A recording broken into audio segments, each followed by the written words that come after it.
A royal encounter. Raised in the shadows of the throne, Lady Catherine of Ravensshire had learned to survive by wit alone. But when Sir Tristan de Clare, the king's most feared knight, caught her slipping poison into a goblet, she knew she had met her match. He smirked, leaning in. "You are either very bold or very foolish," he murmured. "Tell me, my lady, are you ready to find out which?" Chapter 1. The Serpent's Kiss.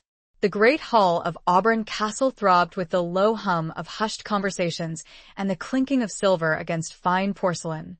Candlelight flickered, casting dancing shadows on the tapestries that adorned the stone walls, depicting scenes of ancient battles and mythical beasts. The air was thick with the scent of roasted boar, spiced wine, and the heavy perfume of the noble ladies. Lady Catherine of Ravensshire moved through the throng with a practiced grace, her emerald green gown shimmering with every step, the silk whispering against the polished stone floor. Her dark hair, intricately braided and adorned with tiny pearls, framed a face that was both beautiful and severe. Years of navigating the treacherous currents of court had taught her to mask her emotions, to present a facade of serene composure, even when her heart hammered against her ribs like a trapped bird. Tonight, however, the mask felt heavier than usual. The weight of her secret pressed down on her, a suffocating burden. She reached the head table, where King Alaric held court, his booming laughter echoing through the hall.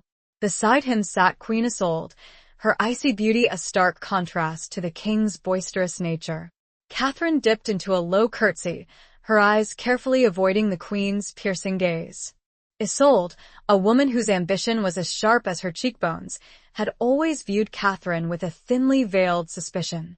And tonight, that suspicion was justified. Catherine's fingers, concealed within the folds of her gown, tightened around a small vial. The colorless liquid within was odorless, tasteless, and deadly. A single drop, slipped into the queen's wine, would end her reign of terror, her constant plotting that threatened to destabilize the kingdom and, more importantly, to expose Catherine's own carefully constructed web of lies. Her family, the Ravensshires, had once been powerful, close advisors to the crown. But after her father's disgrace and mysterious death, they had fallen from grace, their lands and titles stripped away. Catherine had spent years clawing her way back, using her wit and charm to regain a semblance of influence, all the while secretly working to restore her family's honor and avenge her father's demise. She believed Isolde was the key. As a server approached with a tray laden with goblets, Catherine made her move. With a practiced flick of her wrist, she emptied the vial into the queen's goblet, the poison dissolving instantly into the ruby-red wine. Her heart pounded, a frantic rhythm against the silence in her own ears. She watched, seemingly detached, as the server placed the goblet before the queen. A hand, strong and calloused, clamped down on her wrist. Catherine's breath caught in her throat. She looked up, her carefully constructed composure shattering like glass. Standing beside her was Sir Tristan de Clare, the king's most trusted knight, his eyes, the color of a stormy sea, locked onto hers. His face, hardened by years of battle and etched with a faint scar that ran from his temple to his jaw, was set in a grim expression. He was a formidable figure, clad in dark armor that gleamed faintly in the candlelight, a stark contrast to the finery of the court. He was known as the King's Shadow, a man of unwavering loyalty and brutal efficiency. And he had seen everything. He leaned closer, his voice a low murmur that sent a shiver down her spine, despite the heat of the hall. "You are either very bold or very foolish," he murmured, his breath warm against her ear. "Tell me, my lady, are you ready to find out which?" Catherine's mind raced. Denial was useless. He had seen her.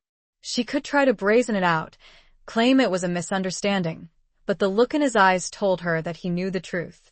Her carefully laid plans, years in the making, were crumbling before her. She was trapped. She met his gaze, her chin lifting in a defiant gesture, though her insides trembled.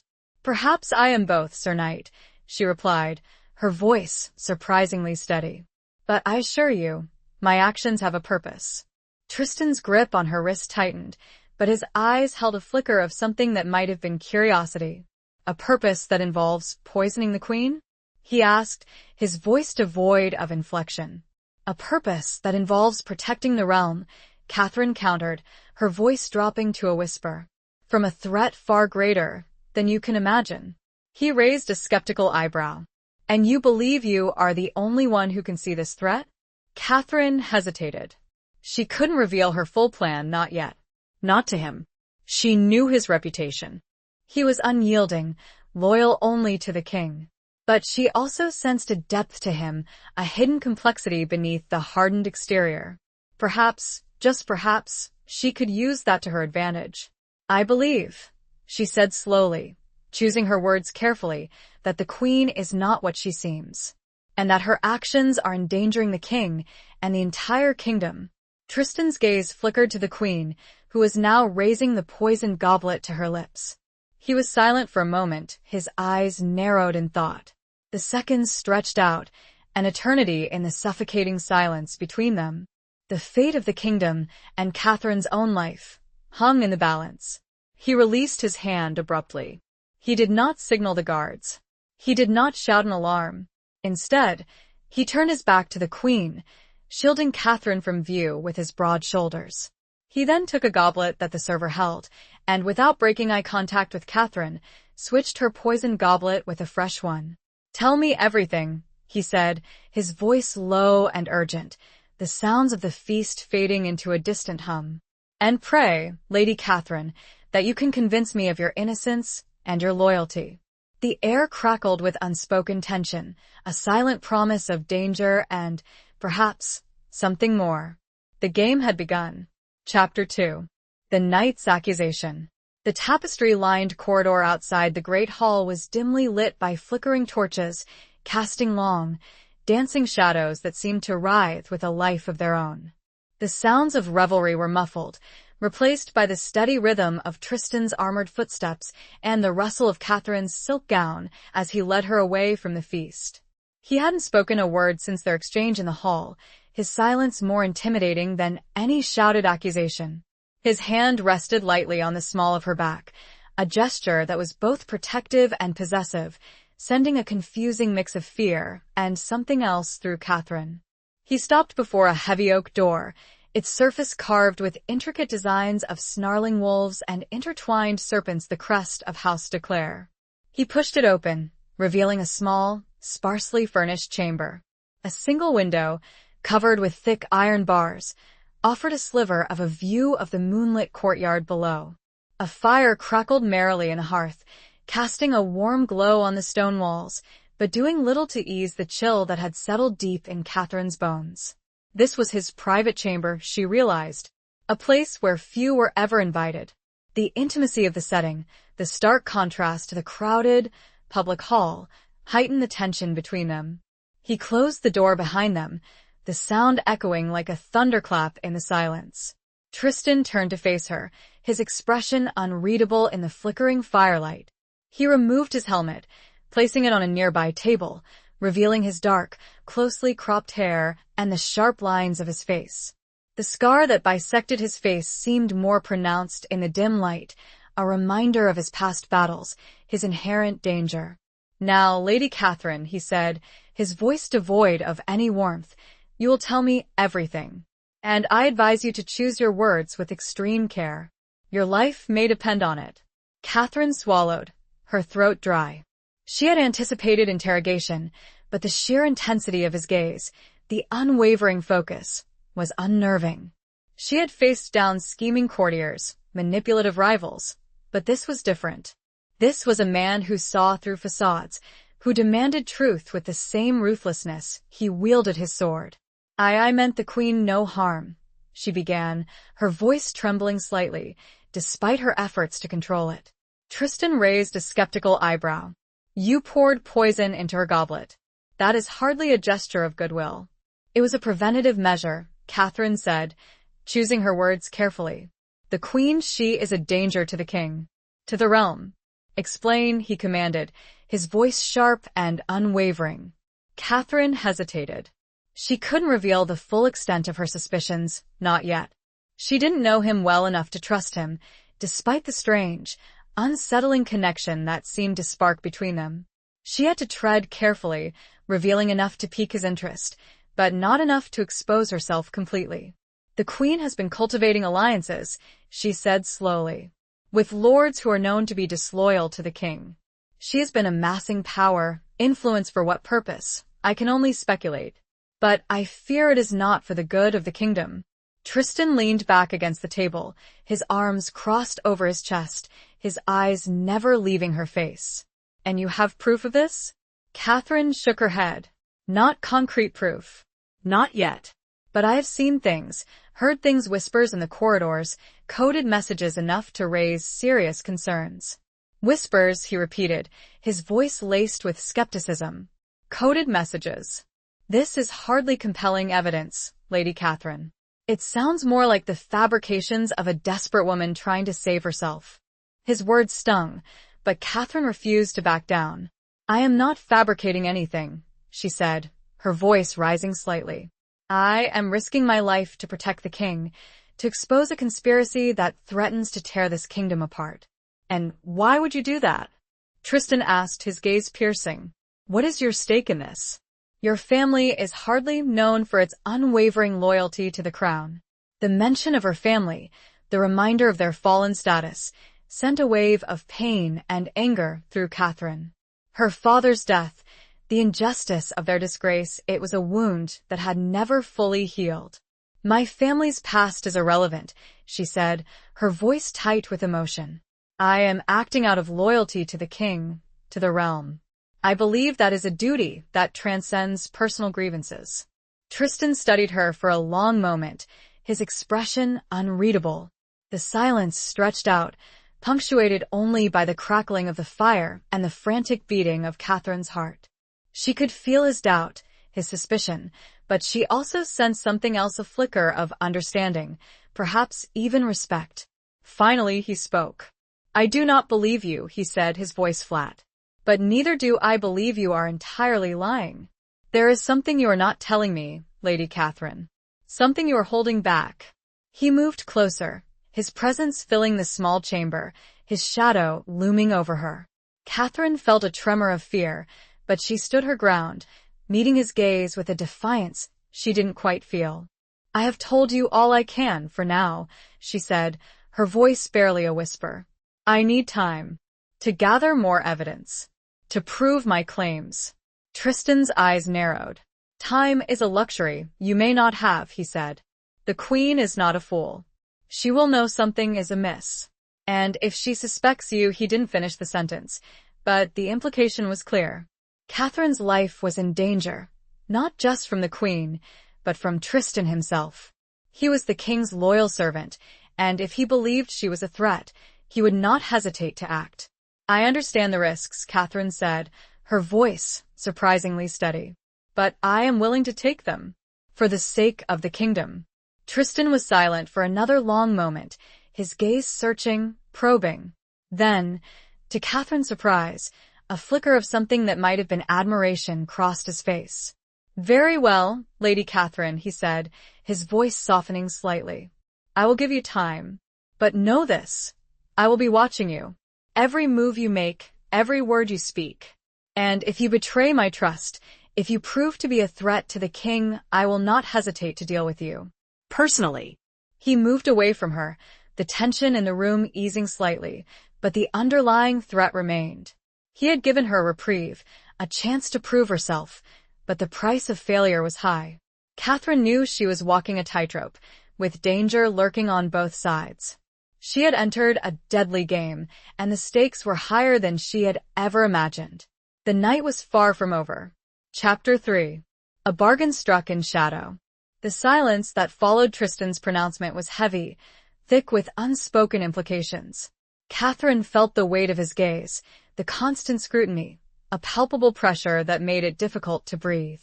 He had granted her a temporary reprieve, but it felt more like a tightening of the noose, a deferral of the inevitable rather than a true escape. He moved to a small, intricately carved wooden chest that sat against one wall. He opened it, revealing a collection of scrolls, quills, and inkpots. He selected a blank parchment and began to write, his movements swift and precise, the scratch of the quill against the parchment the only sound in the room. Catherine watched him, her mind racing. She had to find a way to gain his trust, to convince him of the truth, before it was too late. But how? He was a man of action, not words. He valued loyalty and duty above all else. And she, a woman with a tarnished reputation and a hidden agenda, was the antithesis of everything he held dear. He finished writing and sanded the parchment, then rolled it up and sealed it with his signet ring, the impression of the snarling wolf Stark against the red wax. He turned back to her, the scroll held out in his hand.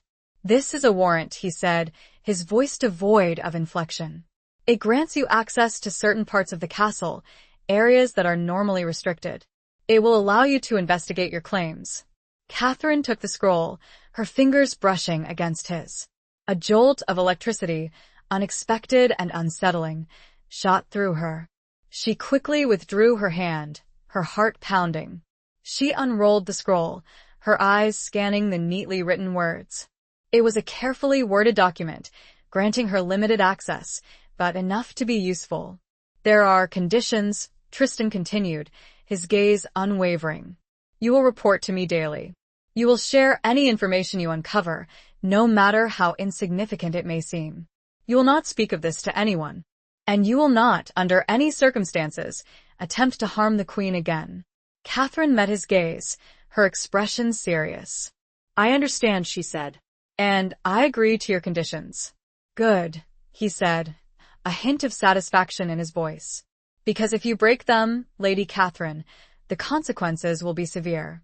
He paused, his eyes searching hers.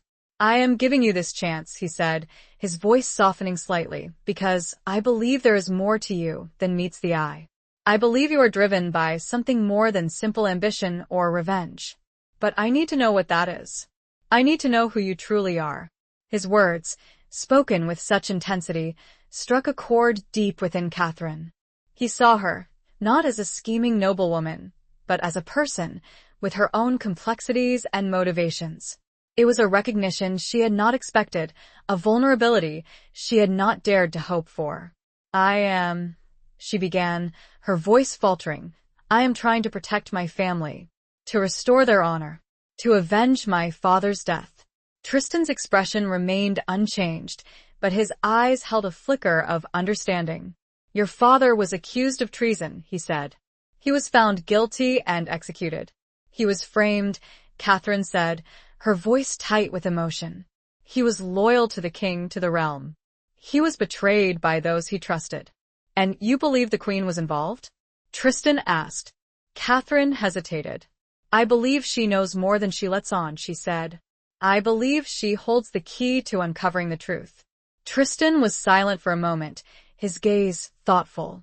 "The truth," he said, his voice low, "can be a dangerous thing, Lady Catherine.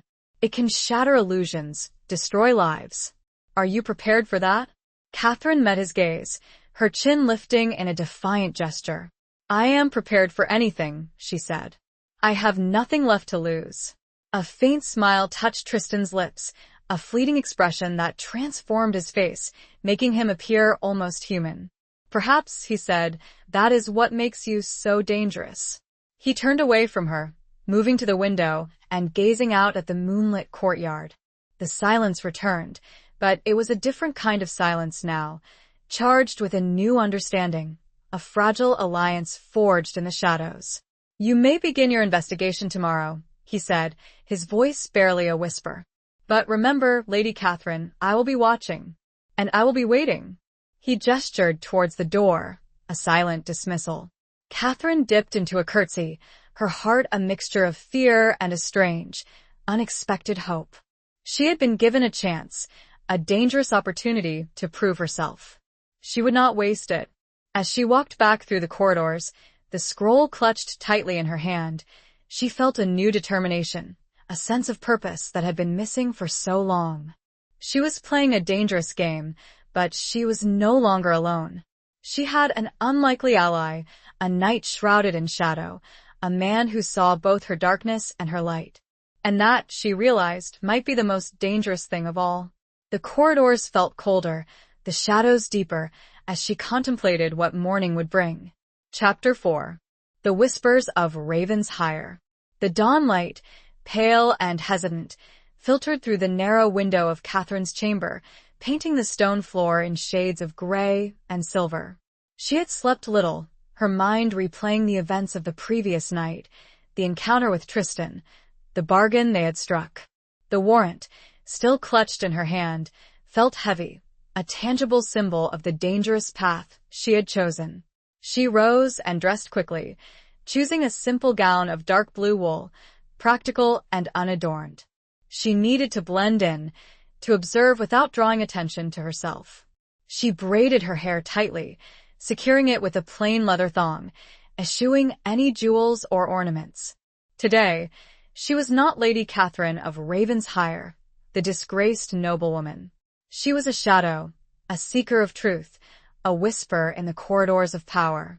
Her first destination was the library, a vast, cavernous chamber filled with ancient tomes and dusty scrolls. It was a place she had often frequented in her youth, seeking solace and knowledge in the pages of forgotten books.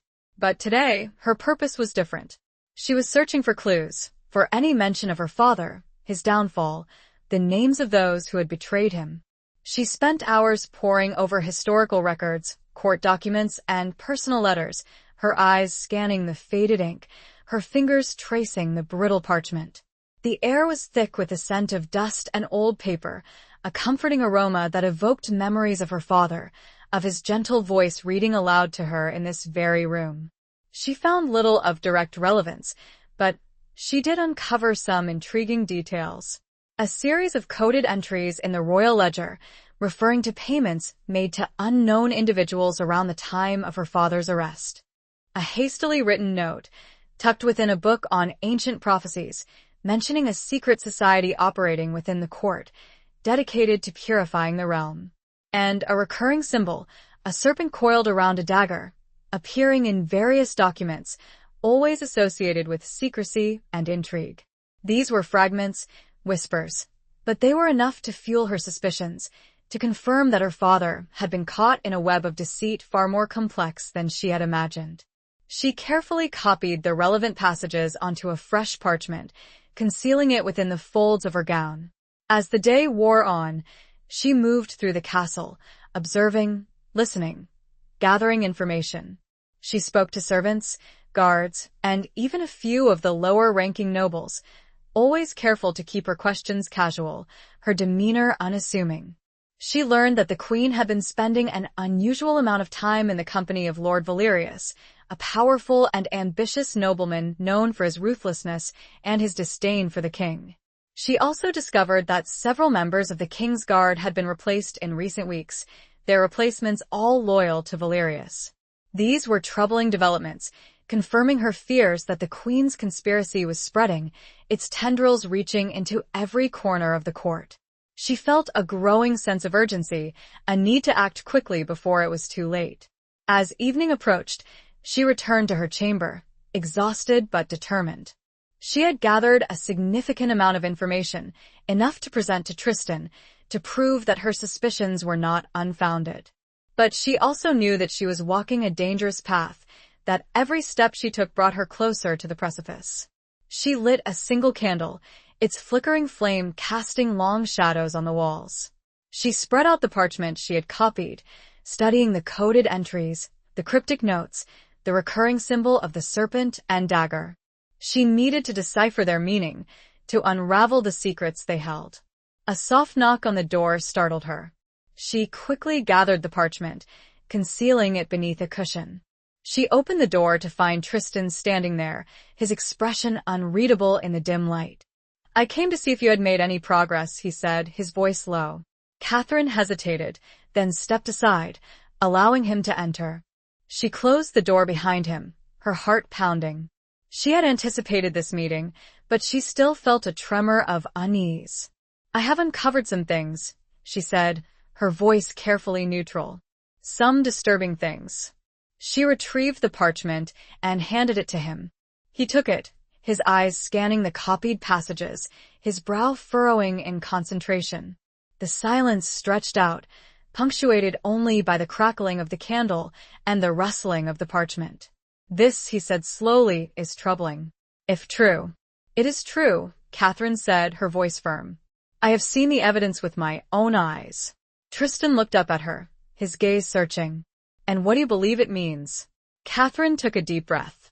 "I believe," she said, "that there is a conspiracy within the court, a secret society dedicated to overthrowing the king. And I believe the queen is at the heart of it." She watched his expression, saw the shadow pass over his face. "And the raven's higher name?" he murmured. "Is it cleared within these whispers?" Catherine was not sure, but she had to be. "It will be," she whispered back, her voice full of a fragile and determined hope. The candlelight seemed to burn brighter, the air thicker, as the first true test of their uneasy pact commenced. Chapter 5. The King's Decree. The following morning, Catherine was summoned to the king's private audience chamber. She had expected to meet with Tristan, to discuss her findings, but this summons was unexpected and unsettling. She dressed carefully, choosing a gown of deep crimson, a color that conveyed both strength and defiance.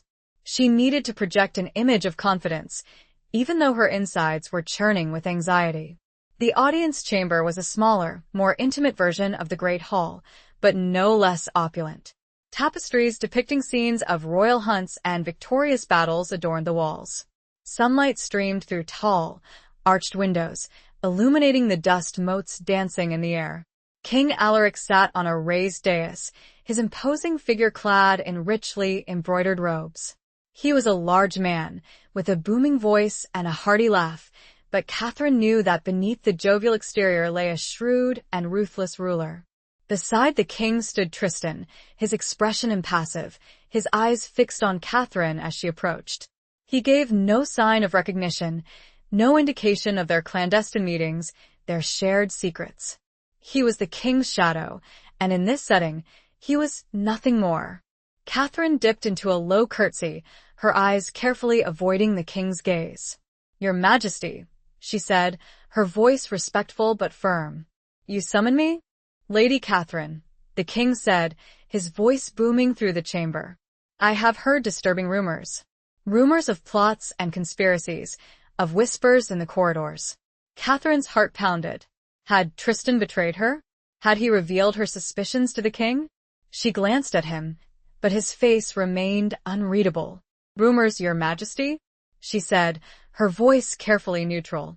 "I am not aware of any such. Do not play coy with me, Lady Catherine," the king interrupted, his voice sharp. "I know you've been investigating certain matters that are of grave concern to the crown." Catherine hesitated. She had to tread carefully. She couldn't deny her actions, but she couldn't reveal the full extent of her knowledge, not yet. "I have been inquiring into certain matters, Your Majesty," she said slowly. "Matters that relate to the security of the realm." The king leaned forward, his eyes narrowed. "And what have you discovered?" Catherine took a deep breath. "I have uncovered evidence, Your Majesty," she said, "of a potential threat. A threat that may originate within the court itself." She paused, gauging the king's reaction. He seemed intrigued, but also wary. "A threat?" he said. "From whom?" Catherine hesitated again. She couldn't name the queen directly, not without more concrete proof. But she had to provide enough information to convince the king of the danger. "I am not yet at liberty to reveal names, Your Majesty," she said. "But I believe there are those who seek to undermine your authority, to weaken the kingdom." The king was silent for a moment, his gaze thoughtful. He exchanged a quick glance with Tristan, a silent communication that Catherine couldn't decipher. "And what do you propose to do about this threat?" the king asked. "I propose to continue my investigation, Your Majesty," Catherine said. "To gather more evidence, to identify those involved, and to expose their plans." "And you believe you can do this alone?" the king asked, a hint of skepticism in his voice. Catherine met his gaze, her chin lifting in a defiant gesture. "I am not alone, Your Majesty," she said. "I have allies." She was careful not to meet Tristan's gaze, but felt his presence like a pillar beside her. The king studied her for a long moment, his expression unreadable. Then, To Catherine's surprise, a slow smile spread across his face. "Very well, Lady Catherine," he said. "I will allow you to continue your investigation. But I will be watching you, and I expect results." He then turned to Tristan. "Sir Tristan," he said, "you will assist Lady Catherine in her efforts. You will provide her with whatever resources she needs, and you will keep me informed of her progress." Tristan bowed his head. "As you command, Your Majesty." The king then turned back to Catherine. "You have my permission, Lady Catherine," he said, "to uncover this threat and to bring those responsible to justice. But know this, if you fail, if you betray my trust, the consequences will be severe." He gestured towards the door, a silent dismissal. Catherine dipped into another curtsy, her heart a mixture of relief and trepidation. She had been given a reprieve, a chance to continue her investigation, but the stakes had just been raised. She was now officially sanctioned by the king, but she was also under his watchful eye, and the consequences of failure were more dire than ever. As she walked out of the audience chamber, Tristan at her side, she felt a new sense of determination, but also a growing sense of unease. She had entered a dangerous game, and the king himself was now a player. The path ahead was fraught with peril, but she had no choice but to continue. She was the king's agent, whether she liked it or not. And she did like it.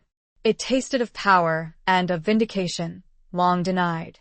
The air in the corridor felt charged, the weight of the king's decree a heavy mantle on her shoulders. Chapter 6.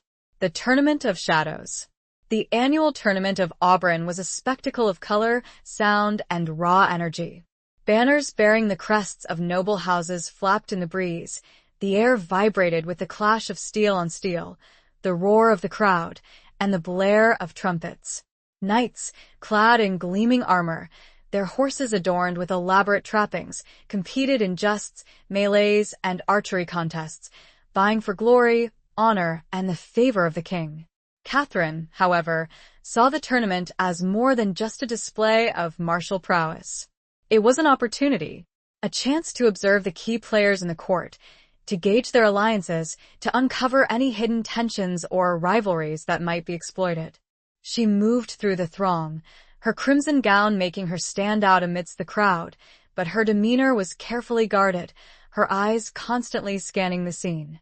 Tristan, as the king's shadow, was a prominent figure at the tournament, overseeing the proceedings, ensuring order, and keeping a watchful eye on the competitors. He was clad in his customary dark armor, his face impassive, his presence radiating an aura of authority and danger.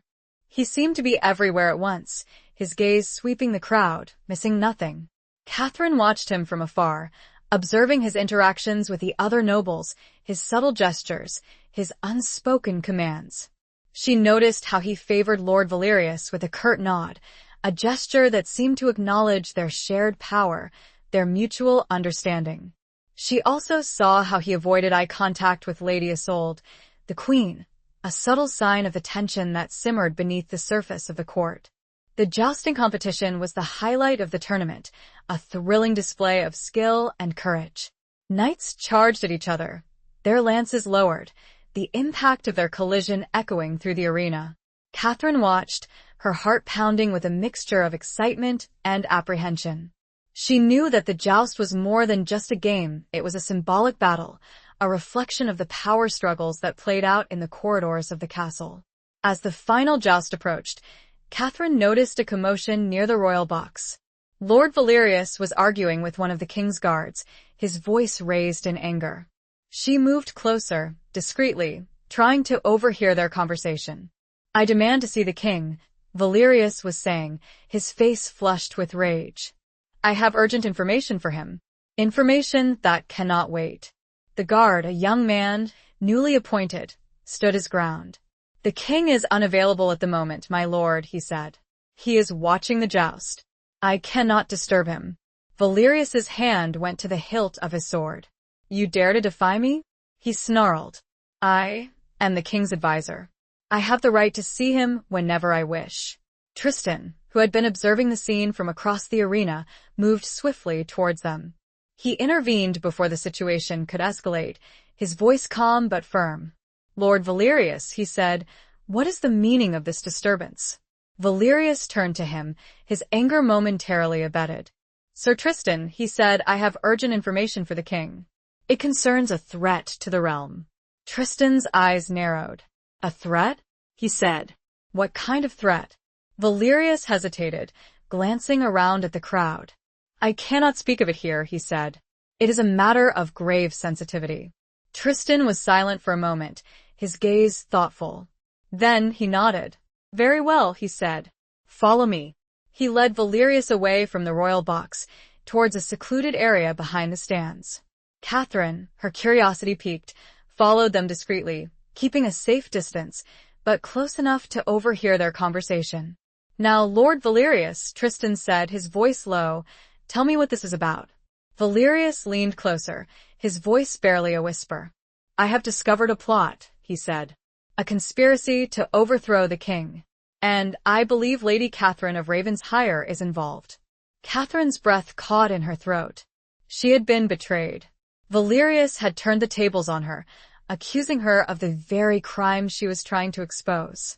She felt a surge of anger, but also a cold fear. She was trapped. Tristan's expression remained unchanged, but his eyes held a flicker of something that might have been surprise. Lady Catherine? He said. What evidence do you have? Valerius produced a small, folded piece of parchment. This was found in her chamber, he said. It contains coded messages referring to a secret society and a plan to remove the king. Catherine recognized the parchment.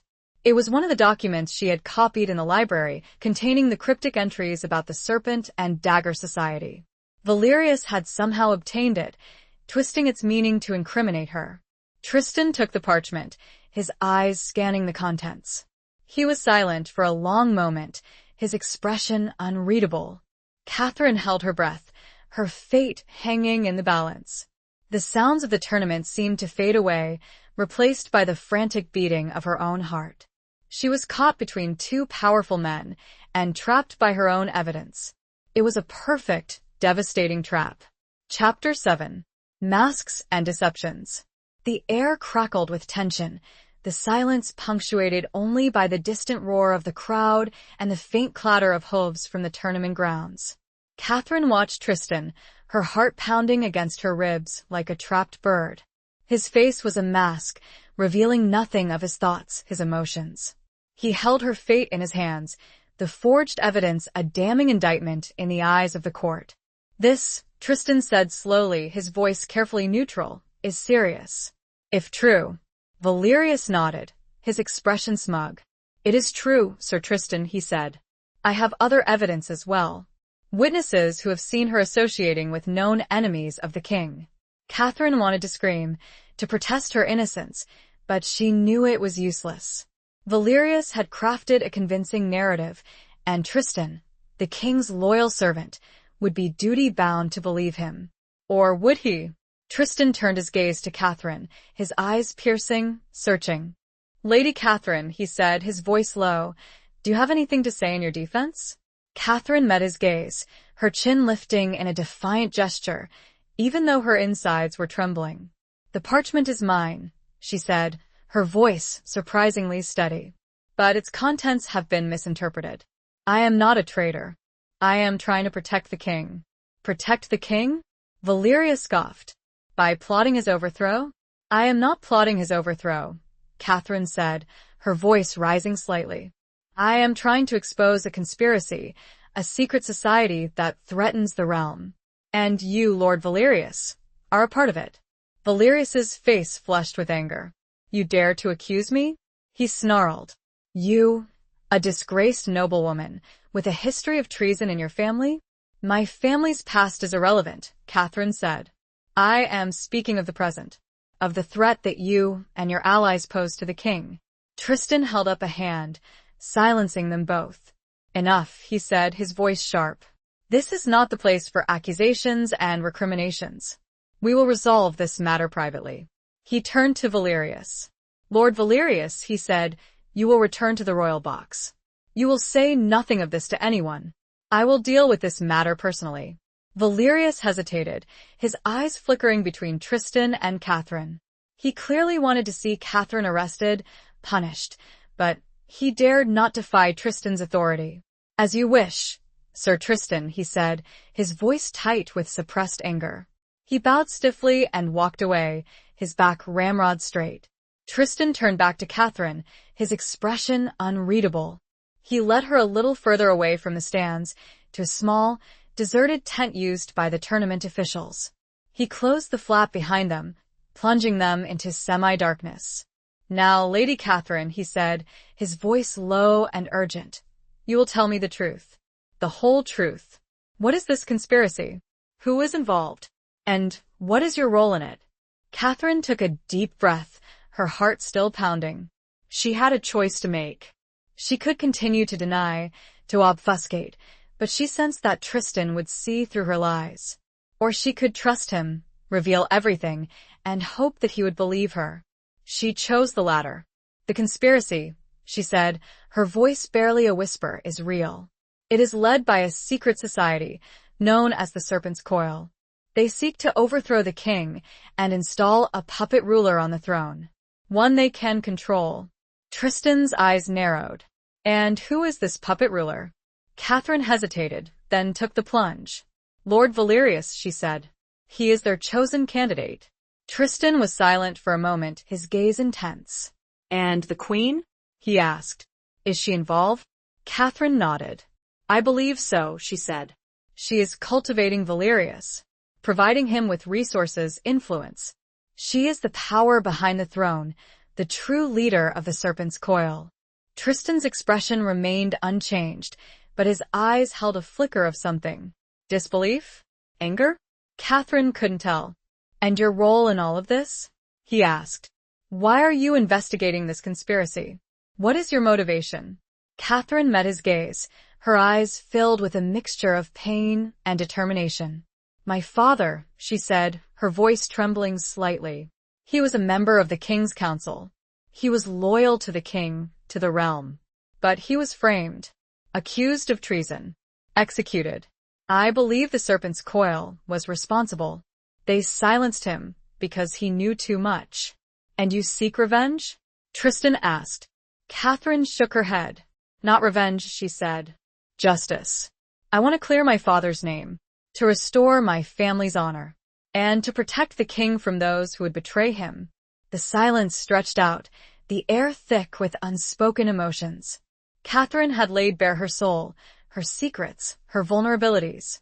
She had placed her trust in Tristan, a man she barely knew, a man who could destroy her with a single word. Finally, Tristan spoke. "I believe you," he said, his voice low. Catherine's breath caught in her throat. Relief washed over her, so intense it almost brought her to her knees.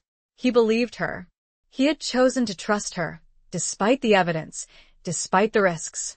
But her relief was short-lived. "But," Tristan continued, his voice hardening, "belief is not enough. I need proof. Concrete evidence that I can present to the king. Evidence that will expose the Serpent's Coil and bring its members to justice." He looked down, away from the intensity of her gaze. He stared at the serpent parchment between them. "And until then you will have to pretend that you are guilty. For your own safety and mine." The implications of his words were chilling, yet Catherine knew he was right. They had to play a deeper game, a dance of masks and deceptions, to survive. Chapter 8. The Falcon's Flight. The days following the tournament were a tense and precarious dance. Catherine played the role of the accused traitor, her movements restricted, her every action scrutinized. She was confined to her chambers, allowed only limited contact with the outside world. Guards were posted at her door, ostensibly for her protection, but in reality, to ensure her compliance. Tristan, however, was her secret lifeline. He visited her regularly, under the guise of interrogation, but their meetings were far more than that. They were clandestine strategy sessions, whispered conversations in the shadows, where they plotted their next move, shared information, and forged a bond of trust that grew stronger with each passing day. He had explained his plan, a dangerous gambit that required them to play their roles to perfection.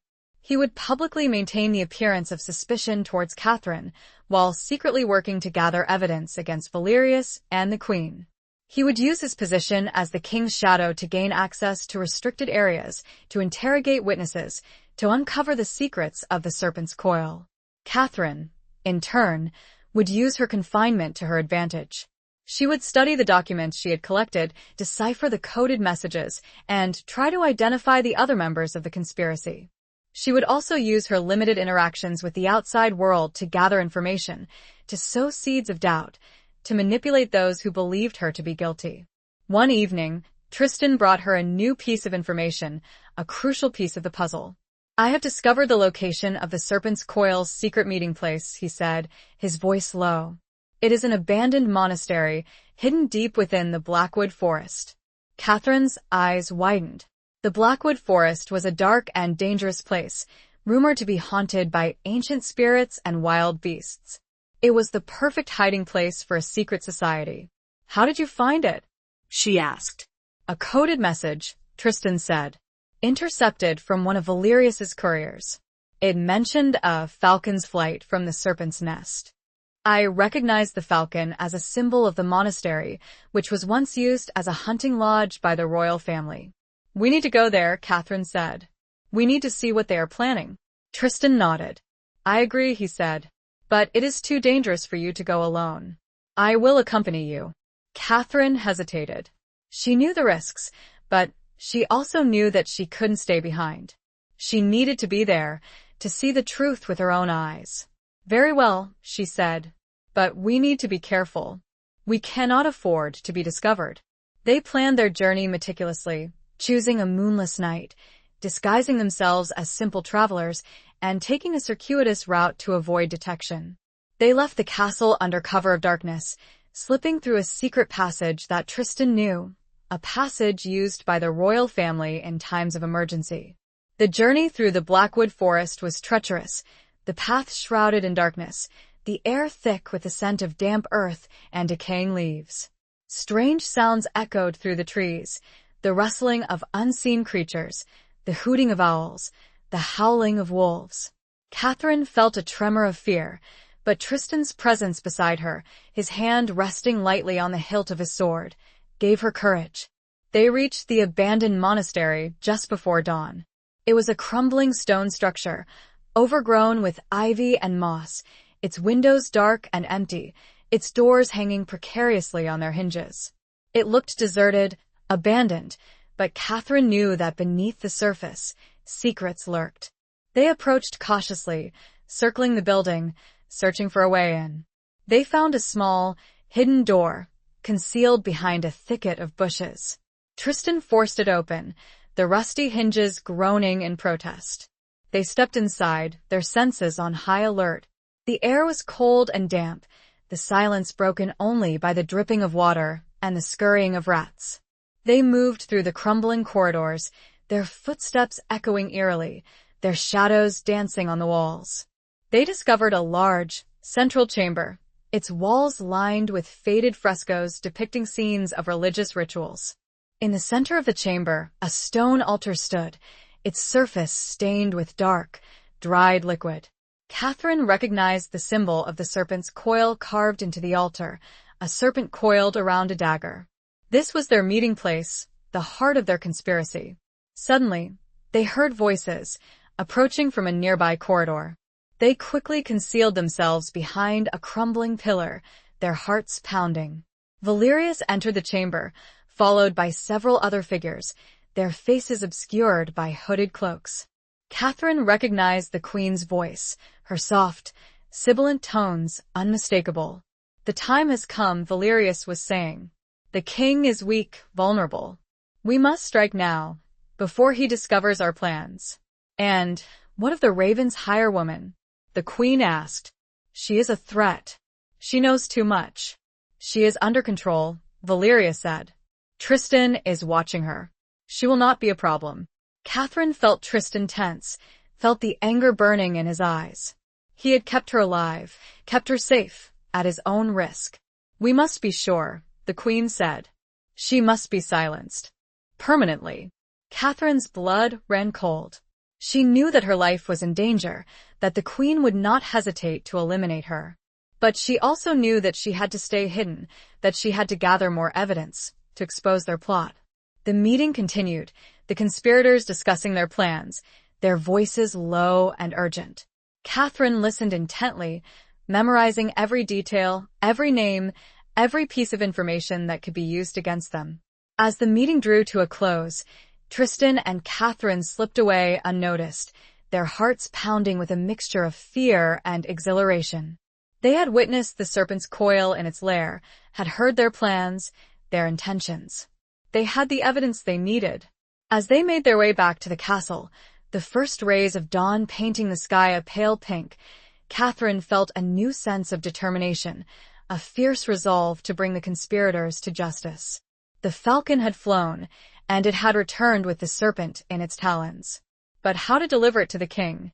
That remained to be seen, with danger at every turn. Chapter 9. Echoes of the Past.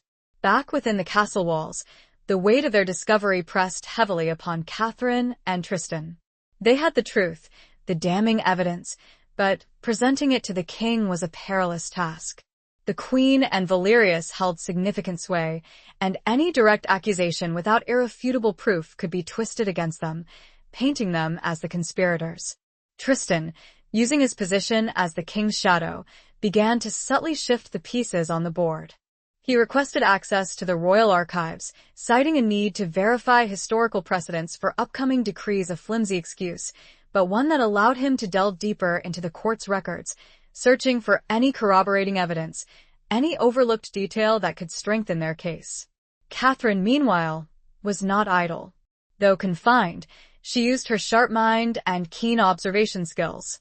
She recalled the coded entries in the royal ledger she had found earlier, the ones mentioning payments to unknown individuals. She realized that the dates of those payments coincided with key events in her father's downfall, his public accusations, his trial, his execution. She spent hours poring over the ledger, comparing the coded entries with other records, searching for any pattern, any connection that could unravel the mystery. She discovered that the code used was a simple substitution cipher, one that her father had taught her as a child, a game they used to play. It was a bittersweet discovery, a painful reminder of her loss, but also a crucial breakthrough. She deciphered the entries, revealing the names of several prominent nobles, men who had publicly testified against her father, men who had benefited from his downfall. These were the men who had been bribed, the men who had formed the core of the original serpent's coil, the men who had paved the way for Valerius and the queen. Armed with this new information, Catherine requested a private meeting with Tristan. They met in her chamber, the guards outside oblivious to the true nature of their conversation. "I have deciphered the coded entries," Catherine said, her voice low and urgent. She showed him the deciphered text, the names of the nobles, the dates of the payments, the undeniable link to her father's downfall. Tristan's eyes narrowed as he read the information. He saw the pattern, the connection, the irrefutable proof of a long-standing conspiracy. "This," he said slowly, "changes everything. This is not just about the present threat. This is about a decades-long betrayal, a web of deceit that reaches back to your father's time." He looked up at her, his gaze filled with a mixture of anger and something else. Respect? Admiration? Catherine couldn't be sure.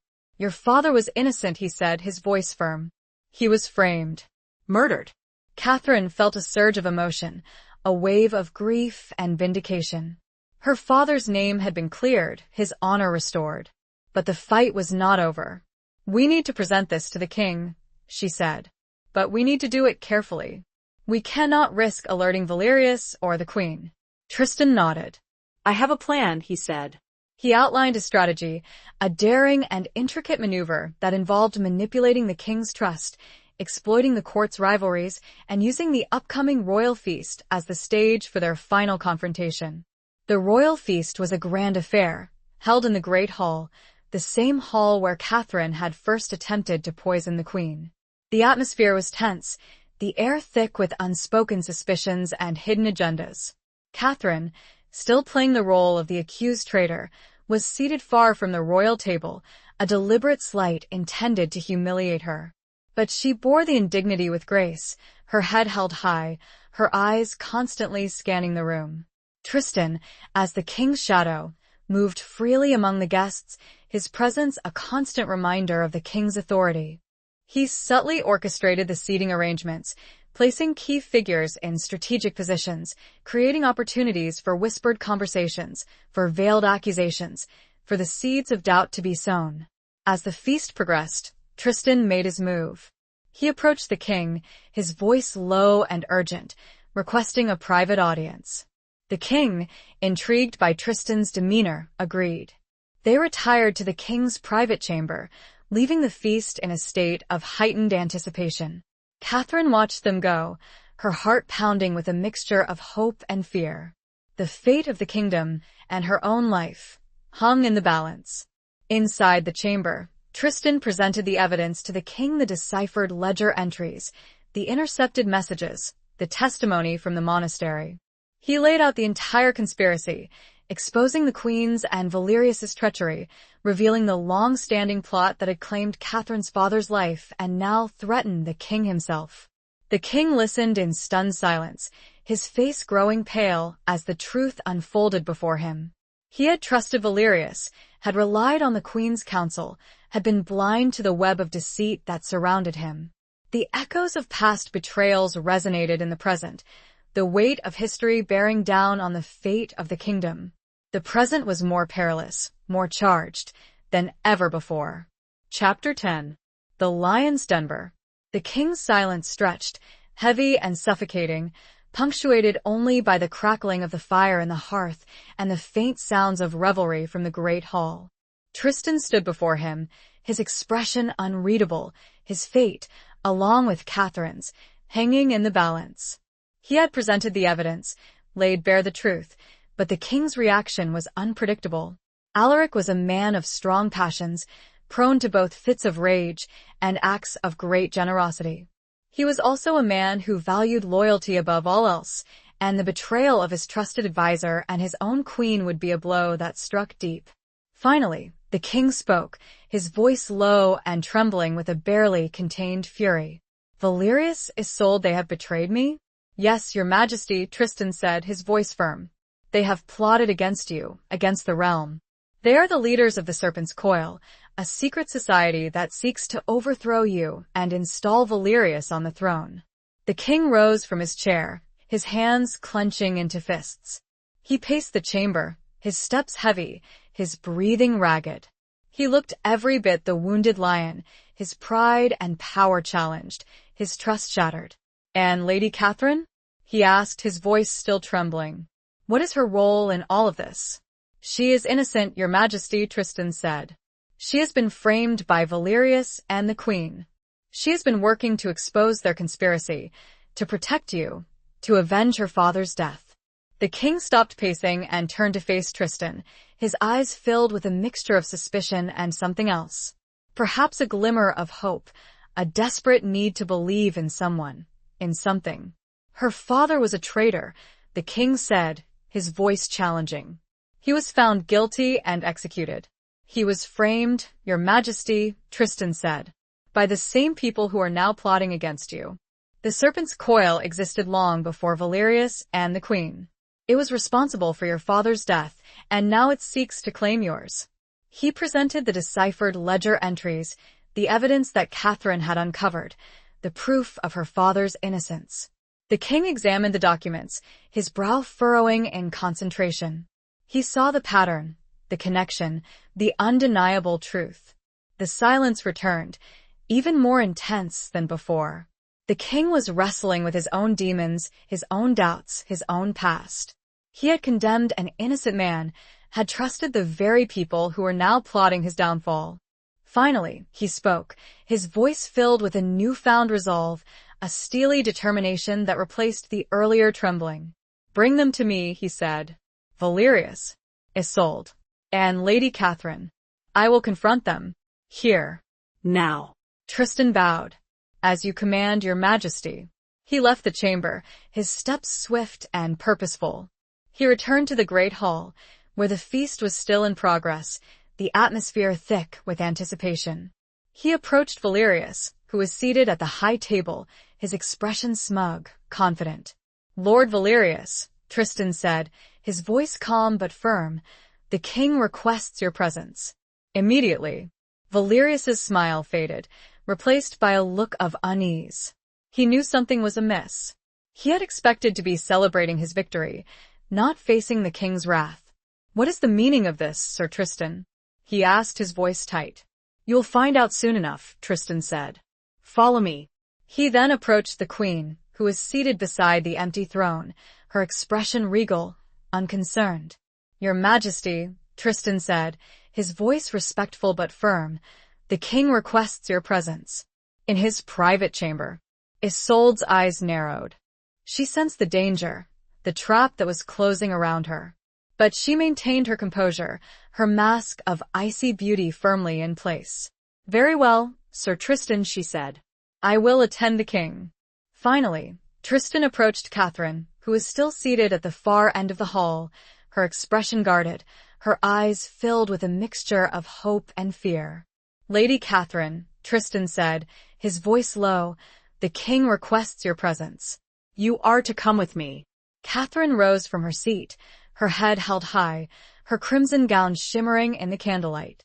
She followed Tristan, her steps measured, her heart pounding with a fierce determination. They entered the king's chamber, the three of them Valerius, Isolde, and Catherine standing before the king, who was now seated on his throne, his expression grim, his eyes blazing with anger. "You have betrayed me," the king said, his voice booming through the chamber. "You have plotted against me, against the realm. You are traitors, all of you." Valerius and Isolde attempted to deny the accusations, to protest their innocence, but the king silenced them with a wave of his hand. "I have seen the evidence," he said. "I know the truth. You are the leaders of the Serpent's Coil, a secret society that seeks to overthrow me and destroy this kingdom." He turned to Catherine. "And you, Lady Catherine," he said, his voice softening slightly, "you have been falsely accused. You have been a victim of their treachery. You have proven your loyalty, your courage, your devotion to the realm." He rose from his throne and approached her, his gaze filled with a mixture of regret and gratitude. "I offer you my apologies, Lady Catherine," he said, "and my thanks. You have saved my life, and the life of this kingdom." He looked toward Tristan and gave a curt nod, a shared moment of triumph and finality. The lion's den had become their trap, with the true prey finally revealed. Chapter 11. A Dance of Daggers. The king's words hung in the air, a stark contrast to the accusations and denials that had preceded them. Valerius and Isolde stood frozen, their masks of deception shattered, their carefully constructed plots exposed. Catherine felt a surge of relief, of vindication, but it was tempered by a sense of unease. The game was not over yet.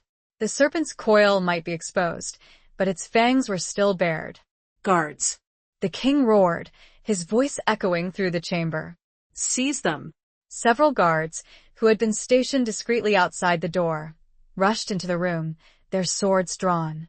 They surrounded Valerius and Isolde, their faces grim, their movements swift and efficient. Valerius, however, was not ready to surrender. He drew his own sword, a finely crafted blade that gleamed wickedly in the candlelight. "I will not be taken," he snarled. "I am the rightful ruler of this kingdom. You are a weak, foolish king, manipulated by a disgraced noblewoman and a treacherous knight." He lunged at the king, his sword aimed at his heart. Tristan, who had anticipated such a move, reacted instantly. He stepped in front of the king, deflecting Valerius's blow with his own sword. The clash of steel echoed through the chamber, a sharp, metallic sound that shattered the tense silence. A fierce duel ensued, a dance of daggers, a whirlwind of flashing steel. Tristan, despite his heavier armor, was quicker, more agile. He parried Valerius's attacks with ease, his movements precise, his expression calm and focused. Valerius, fueled by desperation and rage, fought with a wild abandon, his attacks becoming increasingly reckless, his movements clumsy. Catherine watched, her heart pounding, her breath caught in her throat. She knew that Tristan was a skilled swordsman, one of the best in the kingdom, but Valerius was a formidable opponent, driven by a desperate desire to survive. The outcome of the duel was far from certain. Isolde, meanwhile, saw an opportunity to escape. While the guards were distracted by the duel, she slipped towards the door, her movements swift and silent. But Catherine, her eyes constantly scanning the room, noticed her. "Stop her!" Catherine cried, her voice sharp and commanding. One of the guards, alerted by Catherine's cry, turned and blocked Isolde's path. She drew a small dagger, concealed within the folds of her gown, and lunged at the guard, her movements surprisingly quick and deadly. The guard, caught off guard, stumbled back, a crimson stain spreading across his tunic. But he managed to parry her next blow, his sword deflecting her dagger. Catherine rushed to his aid, picking up a discarded chair and wielding it as a weapon. She struck Isolde from behind, knocking her to the ground. The dagger clattered across the stone floor. The guards quickly subdued Isolde, binding her hands and feet. She glared at Catherine, her eyes filled with a venomous hatred. "You will pay for this, Raven's hire," she hissed. "You will all pay for this." The duel between Tristan and Valerius continued, the clash of steel echoing through the chamber. Tristan, sensing that Valerius was tiring, pressed his attack, forcing him back, step by step. Finally, with a swift, decisive move, Tristan disarmed Valerius, his sword clattering to the floor. He held his own sword to Valerius's throat, his expression grim, his eyes blazing with a cold fury. "Yield, Valerius," Tristan said, his voice low and menacing. "Or die." Valerius, defeated and exhausted, his face covered in sweat, his chest heaving, lowered his head in submission. He had lost. The king, who had watched the duel with a mixture of fear and admiration, stepped forward. "Take them away," he commanded. "Imprison them. They will be tried for treason. And they will face the justice they deserve." The guards dragged Valerius and Isolde from the chamber, their protests and curses echoing through the corridor. The dance of daggers was over. The serpent's coil had been broken. The king turned to Tristan and Catherine, his expression filled with gratitude. He clapped Tristan on the shoulder. "I owe you a debt I will never fully be able to repay." Then he turned back to Catherine. "And you, Lady Catherine, shall have your lands, titles, and standing restored. You and your house have suffered long enough under a cloud of suspicion. That ends now." The relief was so complete, Catherine almost felt faint. The long, dangerous dance was done, and dawn had finally broken. The air, previously thick with danger, now felt almost impossibly light. Chapter 12. The Price of Silence. The aftermath of the attempted coup was swift and decisive. Valerius and Isolde, stripped of their titles and possessions, were imprisoned in the deepest dungeons of the castle, awaiting trial for treason. The other members of the Serpent's Coil, those who had been identified through Catherine's deciphered ledger and Tristan's investigations, were rounded up and arrested. The kingdom breathed a collective sigh of relief, the threat of civil war averted. Catherine, her family's name cleared, her honor restored, was hailed as a heroine. The king publicly acknowledged her courage and loyalty, showering her with gifts and honors. Her ancestral lands and titles were returned to her, and she was appointed to a position of high influence within the court. But the victory, though sweet, was not without its price. The scars of the past, the memories of her father's betrayal and death, the years of struggle and sacrifice, could not be erased. And the knowledge of the secrets she had uncovered, the depths of deceit and treachery that lurked beneath the surface of the court, left a lingering sense of unease. Tristan, too, was changed by the events. He had always been a man of duty, of unwavering loyalty to the king, but the conspiracy had shaken his faith, had forced him to confront the darkness that existed even within the highest echelons of power. He had seen the fragility of trust, the corrupting influence of ambition, the devastating consequences of betrayal. He remained the king's shadow, his most trusted knight, but he was no longer the same man. He was more guarded, more cautious, his eyes constantly searching for any sign of hidden threats, his hand never far from the hilt of his sword. Catherine and Tristan, bound together by their shared experience, their mutual trust, and the unspoken emotions that simmered beneath the surface, found themselves drawn to each other even more strongly. They had faced danger together, had saved each other's lives, had forged a bond that transcended the rigid social structures of the court. But their relationship remained undefined. They were not lovers, not in the traditional sense. The constraints of their positions, the expectations of society, the lingering shadows of the past, all prevented them from openly acknowledging their feelings. Their interactions were subtle, their gestures restrained, their conversations filled with unspoken meanings. A shared glance across the crowded hall, a brief touch as they passed in a corridor, a whispered word of comfort or encouragement, these were the small, precious moments that sustained them, that fueled the fire that burned between them. One evening, Catherine found Tristan standing alone on the castle battlements, gazing out at the moonlit landscape. She approached him silently, her footsteps muffled by the thick stone walls. "It is a beautiful night," she said, her voice soft. Tristan turned to face her, his expression unreadable in the dim light. "Yes," he said. "It is." They stood in silence for a moment, the only sound the gentle breeze whispering through the battlements. "Do you ever regret what happened?" Catherine asked, her voice hesitant. The violence, the deaths, Tristan's gaze remained fixed on the distant horizon. "Regret is a luxury we cannot afford, Lady Catherine," he said. "We did what we had to do. To protect the king, to protect the realm. But at what cost?" Catherine asked. "The price of silence, the weight of secrets, it can be a heavy burden to bear." Tristan turned to her, his eyes searching hers. "It is," he said. "But it is a burden we must share. Together." He reached out and took her hand, his touch gentle, hesitant. Catherine felt a jolt of electricity, a surge of warmth that spread through her body. She met his gaze, her eyes filled with a mixture of longing and fear. She began, her voice faltering. "I do not know what the future holds. For us. For the kingdom." Tristan's grip on her hand tightened. "The future is uncertain," he said. "But we will face it together. As we have faced everything else." He raised her hand to his lips, his touch sending shivers down her spine. He did not kiss her hand, not in the traditional, courtly manner. Instead, he pressed his lips against her palm, a gesture of intimacy, of vulnerability, of unspoken longing. Catherine's breath caught in her throat. She felt a tear trickle down her cheek, a tear of relief, of gratitude, of hope. They stood there, hand in hand, silhouetted against the moonlit sky, two figures bound together by a shared past, a shared present, and an uncertain future.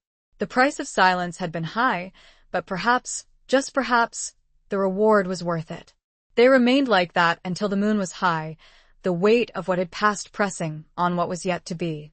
The future, as he'd said, was a mystery. Chapter 13. Scars of the Heart. The weeks following the trials and executions of Valerius and Isolde settled into a period of uneasy calm. The kingdom, though outwardly stable, felt the aftershocks of the attempted coup. The king, shaken but resolute, initiated a series of reforms, purging the court of any remaining elements of the serpent's coil and restructuring the council to ensure greater transparency and accountability. Catherine, now Lady of Ravensshire once more, found herself thrust into a position of considerable power and responsibility. She had to manage her vast estates, oversee the welfare of her people, and navigate the complex political landscape of the court. It was a daunting task, but she embraced it with a fierce determination, driven by a desire to rebuild her family's legacy and to serve the kingdom with honor and integrity. Tristan, as always, remained at the king's side, his presence a constant reassurance, his counsel sought on matters of state and security. He observed Catherine's transition with a quiet pride, admiring her strength, her resilience, her unwavering commitment to justice. He saw the toll the past had taken on her, the shadows that lingered in her eyes, the scars that remained on her heart. He, too, bore scars, both visible and invisible. The battles he had fought, the lives he had taken, the betrayals he had witnessed, had left their mark. He had always been a man of few words, of stoic reserve, but the events of the past few months had deepened his introspection, had forced him to confront his own vulnerabilities, his own doubts. Their paths continued to cross, their interactions frequent but fleeting. They shared stolen moments in the corridors, brief conversations in the gardens, lingering glances across the crowded hall. The unspoken bond between them remained, a silent acknowledgement of their shared experience, their mutual trust, their unacknowledged feelings. One afternoon, Catherine found herself in the castle library, the same library where she had spent countless hours searching for clues, unraveling the secrets of the serpent's coil. She was looking for a historical document, a reference to a land dispute between her family and a neighboring lord, but her mind kept drifting back to the past, to the events that had brought her to this point. She came across a book of poetry, a collection of ballads and love songs that her father had often read to her as a child. She opened it, her fingers tracing the faded ink, the familiar words evoking a bittersweet nostalgia. A particular poem caught her eye, a tale of a knight and a lady, separated by duty and circumstance, their love unspoken, their connection undeniable. The words resonated with her own situation, with the complex, undefined relationship she shared with Tristan. Lady Catherine? She turned, startled, to find Tristan standing at the entrance to the library, his expression unreadable in the dim light. Sir Tristan, she said, her voice slightly flustered. I did not hear you enter. He approached her, his steps silent on the stone floor. I saw you from the corridor, he said. I did not mean to intrude. You're not intruding, Catherine said. I was just looking for a document. He glanced at the book of poetry in her hand, his eyes lingering on the open page. He recognized the poem, The Tale of the Knight and the Lady. A favorite of yours? He asked, his voice low. Catherine hesitated, then nodded. My father used to read it to me, she said, when I was a child. Tristan was silent for a moment, his gaze thoughtful. It is a powerful story, he said, of love and loss and sacrifice. Yes, Catherine said. It is.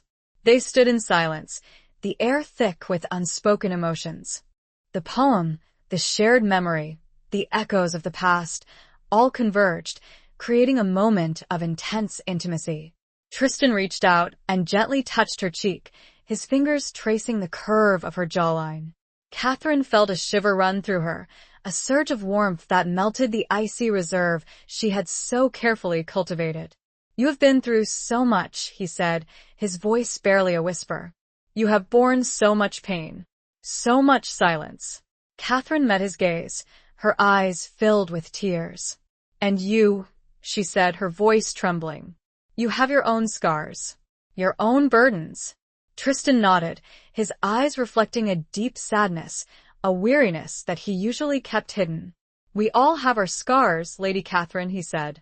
Visible and invisible. But perhaps we can help each other heal. He leaned closer, his breath warm against her ear.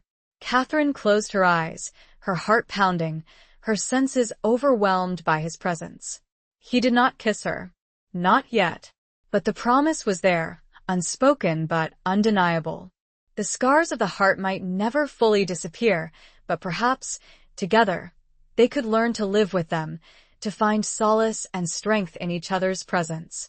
The air in the library felt ancient, charged with the ghosts of words and deeds past, yet brimming with a tentative, fragile hope for the future.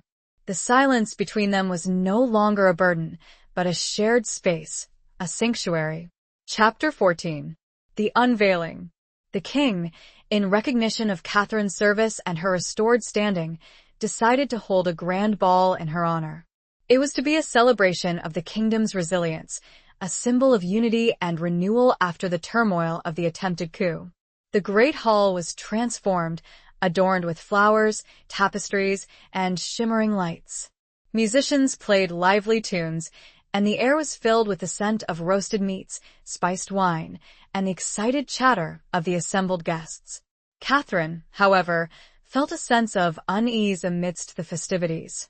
The ball was a public spectacle, a reminder of her elevated status, but it also felt like a performance.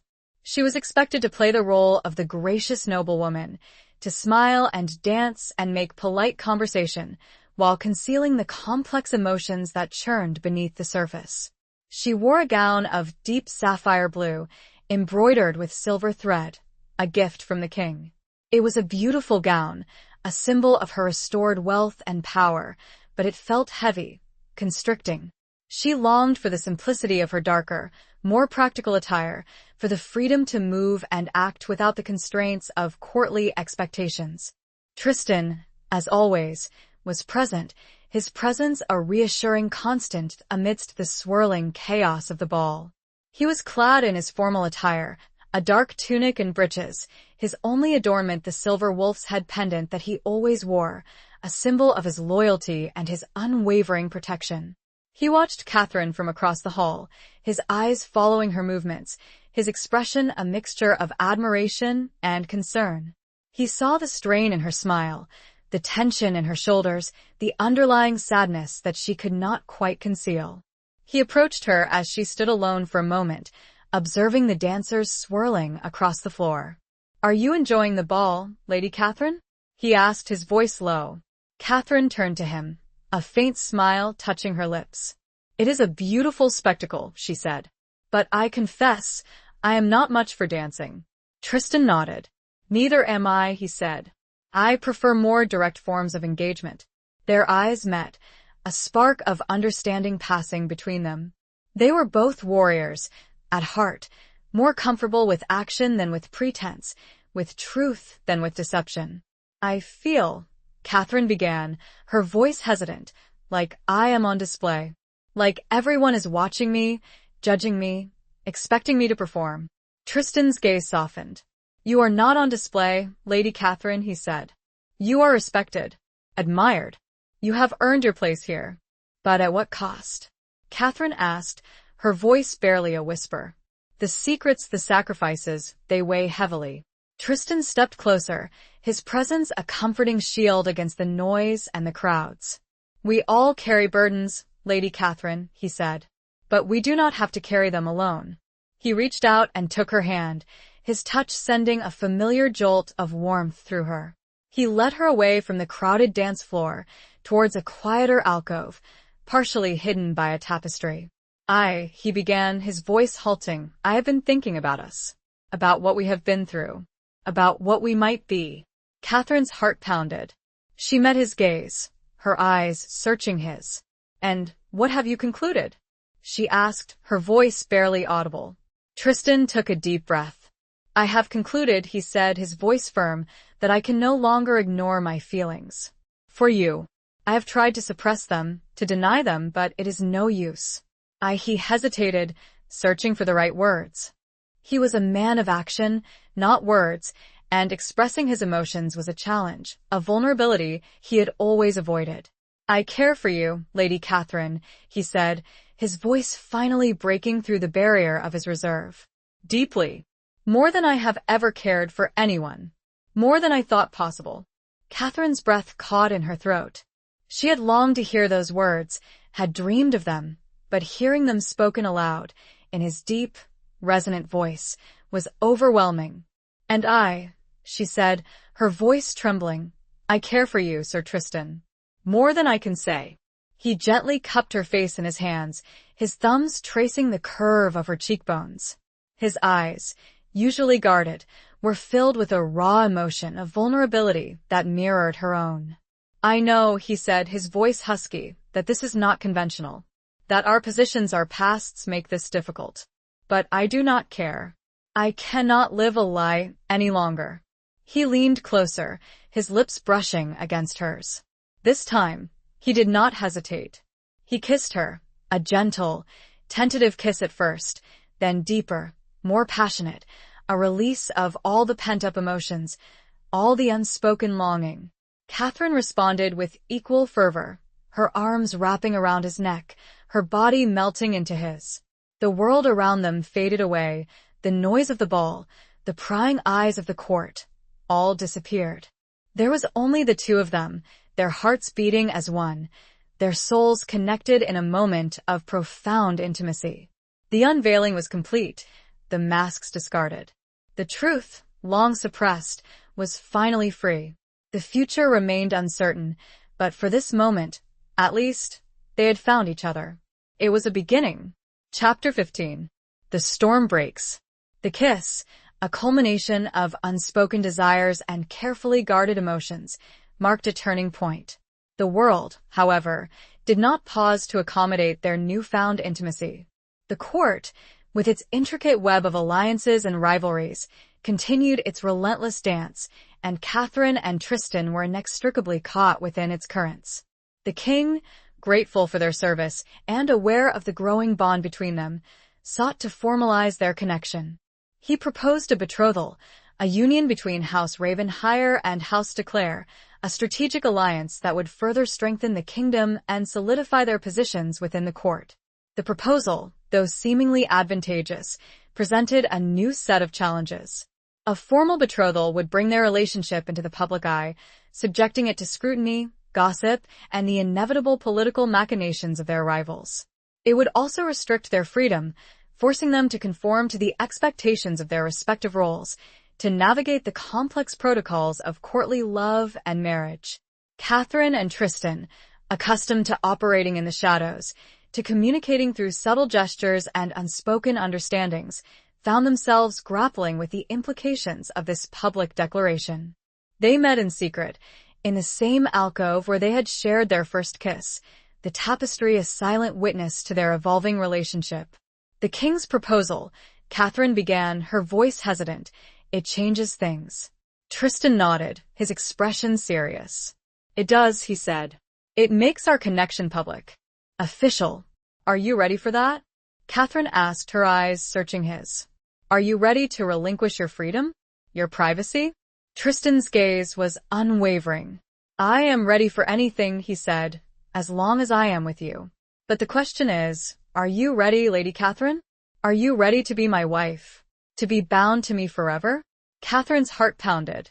She had longed for his love, his commitment, but the prospect of marriage, of such a public, permanent union, was daunting. She had spent years fighting for her independence, for her right to choose her own destiny. Marriage, even to a man she loved, felt like a surrender. She began, her voice faltering. I do not know. It is a big step. A life-altering decision. Tristan reached out and took her hand, his touch gentle, reassuring. I understand your hesitation, Lady Catherine, he said. But I promise you this. I will not try to control you, to confine you. I will respect your independence, your strength, your spirit. I will be your partner, your ally, your equal. In all things. His words, spoken with such sincerity, such conviction, eased her fears. He understood her, he valued her, he did not seek to diminish her. He was offering her not a cage, but a partnership, a shared journey. She said, her voice gaining strength, I will marry you, Sir Tristan. I will be your wife, but on my own terms, as your equal, as your partner. In all things. A smile, rare and genuine, touched Tristan's lips. He leaned forward and kissed her, a slow, tender kiss that sealed their agreement, their commitment to each other. Their betrothal was announced the following day, greeted with a mixture of celebration and suspicion. The court, accustomed to arranged marriages based on political expediency, struggled to comprehend a union based on love. There were whispers, rumors, speculations about hidden motives, about secret agendas. But Catherine and Tristan ignored the gossip, the whispers, the veiled accusations. They had each other, and that was all that mattered. However, the storm clouds were gathering. A new threat was emerging, a challenge not from within the court, but from beyond its borders. A neighboring kingdom, long envious of Auburn's wealth and power, had begun to amass troops along the border, their intentions clear. War was looming. The king, relying on Tristan's military expertise, summoned him to a council of war. Catherine, as a member of the king's council, was also present, her sharp mind and strategic insights valued. The council debated the best course of action, weighing the risks and benefits of various strategies. Tristan, ever cautious, advocated for a defensive posture, strengthening the border fortifications, preparing for a siege. But some of the other counselors, eager for glory and conquest, argued for a preemptive strike, an invasion of the neighboring kingdom. The debate grew heated, the tension in the room palpable. Catherine, observing the dynamics, sensed a familiar pattern, an echo of the serpent's coils tactics. She noticed that the counselors advocating for war were all men who had been close to Valerius, men who had subtly opposed her and Tristan in the past. She suspected a trap, a deliberate attempt to weaken Auburn's defenses, to create an opportunity for another coup, perhaps in collaboration with the neighboring kingdom. She voiced her concerns, her voice calm but firm. "I believe we are being manipulated," she said. "This eagerness for war, it feels orchestrated. I suspect a hidden agenda." Tristan, trusting her instincts, supported her. He presented evidence of intercepted messages, of suspicious troop movements, of increased diplomatic activity between the neighboring kingdom and certain members of the court. The king, initially swayed by the calls for war, began to see the pattern, the potential danger. He ordered a thorough investigation, uncovering a network of spies and collaborators, a new conspiracy that threatened to undermine the kingdom from within and without. The storm had broken. The battle lines were drawn. And Catherine and Tristan, once again, found themselves at the center of the conflict, their love and loyalty tested to the limit. The quiet interlude was over, and the war drums were sounding. Chapter 16. A Knight's Honor. The revelation of the new conspiracy, a hydra-headed threat stretching from within the court to the neighboring kingdom, sent shockwaves through Auburn. The king, enraged by this second betrayal, acted swiftly and decisively. The implicated counselors were arrested, their assets seized, their connections to the enemy kingdom exposed. The army was mobilized, not for an offensive strike, but for a strategic defense, bolstering the border fortifications and preparing for a protracted conflict. Tristan, as the king's most trusted military advisor, was placed in command of the defense. He was tasked with organizing the troops, overseeing the fortifications, and preparing for the inevitable invasion. It was a heavy responsibility, a burden that weighed heavily on his shoulders, but he accepted it with his customary stoicism and unwavering determination. Catherine, despite her lack of military experience, refused to remain idle. She used her influence within the court to rally support for the war effort, securing supplies, raising funds, and organizing medical aid for the soldiers. She also used her sharp mind and her network of informants to gather intelligence, uncovering enemy spies and collaborators within the kingdom. Their impending marriage, once a source of both joy and apprehension, was now overshadowed by the looming war. The grand ceremony they had envisioned was postponed indefinitely, replaced by a simple, private vow, exchanged in the presence of the king and a few trusted witnesses. They pledged their love and loyalty to each other, not amidst the splendor of the court, but in the shadow of war, their commitment strengthened by the shared danger, their bond deepened by the uncertain future. As Tristan prepared to depart for the border, Catherine insisted on accompanying him, at least to the nearest fortified town, a strategic stronghold that served as a staging ground for the army. She refused to be separated from him, to remain behind in the relative safety of the castle, while he faced danger alone. Tristan, initially reluctant, eventually yielded to her persistence.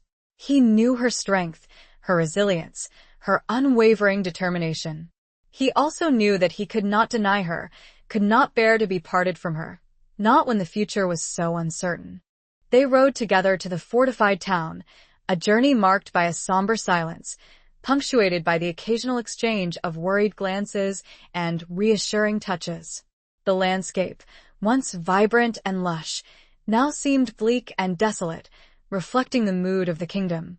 Upon reaching the town, Tristan immediately immersed himself in his duties, overseeing the preparations, inspecting the troops, conferring with his commanders. Catherine, meanwhile, used her skills and influence to assist in the war effort, organizing supplies, tending to the wounded and providing comfort and support to the anxious populace. They found moments, stolen amidst the chaos and the preparations, to be together, to share a quiet meal, a brief conversation, a lingering embrace. These were precious moments, oases of calm in the midst of the storm, reminders of the love that bound them together, the hope that sustained them. One evening, as they stood on the town walls, gazing out at the darkening horizon, where the enemy campfires flickered like malevolent stars, Tristan spoke of his fears, his doubts, his concerns for the future. "I do not fear death, Lady Catherine," he said, his voice low. "But I fear failing. Failing to protect the kingdom. Failing to protect you." Catherine reached out and took his hand, her touch firm and reassuring. "You will not fail, Sir Tristan," she said. "You are the strongest, the bravest, the most honorable man I know. You will lead us to victory." "And if I do not?" Tristan asked, his eyes searching hers. "If I fall, what will become of you?" Catherine met his gaze, her eyes filled with a fierce determination. "I will survive," she said. "I will carry on. I will honor your memory. I will continue the fight." Tristan squeezed her hand, his gratitude evident in his eyes. He knew that she meant what she said, that she was not just a lady of the court, but a warrior in her own right, capable of facing any challenge, of enduring any hardship. He leaned down and kissed her, a long, passionate kiss that spoke of love, of longing, of the fragility of life, and the enduring power of hope. It was a kiss that sealed their bond, a promise of a future they might not share, but a future they would fight for, together. It was also the last time she would see him whole. A knight's honor was a powerful, dangerous thing, and it called him to the front lines, to the heart of the coming battle. The eve of war was upon them, and the dawn would bring bloodshed. Chapter 17. The Queen's Justice. The battle was brutal, a maelstrom of steel and blood, of screams and cries, of desperate courage and savage brutality. The enemy, fueled by ambition and aided by treachery, launched a relentless assault on the border fortifications, their numbers overwhelming, their determination fierce. Tristan, leading from the front, fought with a valor that inspired his troops, his sword a blur of motion, his shield a bulwark against the enemy onslaught. He rallied his men, repelled wave after wave of attackers, and held the line against seemingly insurmountable odds. He was a beacon of hope, a symbol of resistance, a testament to the unwavering spirit of Auburn. Catherine, though not on the battlefield itself, played a crucial role in the defense. She organized the supply lines, ensuring that the troops had food, water, and medical supplies. She tended to the wounded, her hands soothing their pain, her words offering comfort and encouragement. She also used her network of informants to gather intelligence, uncovering enemy movements and strategies, providing valuable information to Tristan and his commanders. But the tide of the battle began to turn. The enemy, reinforced by fresh troops and aided by a treacherous breach in the fortifications, launched a devastating counterattack. The Auburonian lines began to crumble, the soldiers pushed back by the sheer force of the enemy onslaught. Tristan, seeing the danger, rallied his remaining troops for a desperate last stand. He knew that they were outnumbered, outmatched, but he refused to surrender, to yield to the enemy. He fought with the ferocity of a cornered lion, his sword a whirlwind of death, his shield deflecting blow after blow. He was wounded, a grievous blow to his sword arm, but he fought on, his pain ignored, his determination unwavering. He inspired his men to fight with him, to hold the line, to protect their kingdom, their homes, their loved ones. But it was not enough. The enemy overwhelmed them, their numbers too great, their attack too relentless. Tristan fell, his body riddled with wounds, his sword slipping from his grasp. He lay on the battlefield, surrounded by the dead and the dying, his lifeblood staining the ground. News of Tristan's fall reached Catherine, delivered by a wounded soldier who had managed to escape the carnage. The news struck her like a physical blow, a crushing weight that stole her breath, that shattered her world. She refused to believe it at first. She insisted that it was a mistake, a rumor, a lie. But the soldier's grim face, his haunted eyes, his detailed account of the battle, left no room for doubt. Tristan was gone. Catherine collapsed, her body racked with sobs, her heart shattered into a million pieces. The world around her seemed to blur, to fade away, replaced by a crushing darkness, a suffocating despair. She had lost everything. Her love, her hope, her future gone. But she could not afford to grieve, not yet. The battle was still raging, the kingdom was still in danger, and she had a duty to fulfill. She forced herself to rise, to compose herself, to rally her remaining strength. She had to carry on, to honor Tristan's memory, to continue the fight. She took command of the remaining defense, organizing a strategic retreat, rallying the scattered troops, and preparing for a final stand at the fortified town. She was not a soldier, but she was a leader, a woman of courage and determination, and she would not allow her grief to cripple her, to betray the cause that Tristan had died for. The king, informed of Tristan's death and Catherine's valiant efforts, sent reinforcements, bolstering the defenses of the town and preparing for a protracted siege.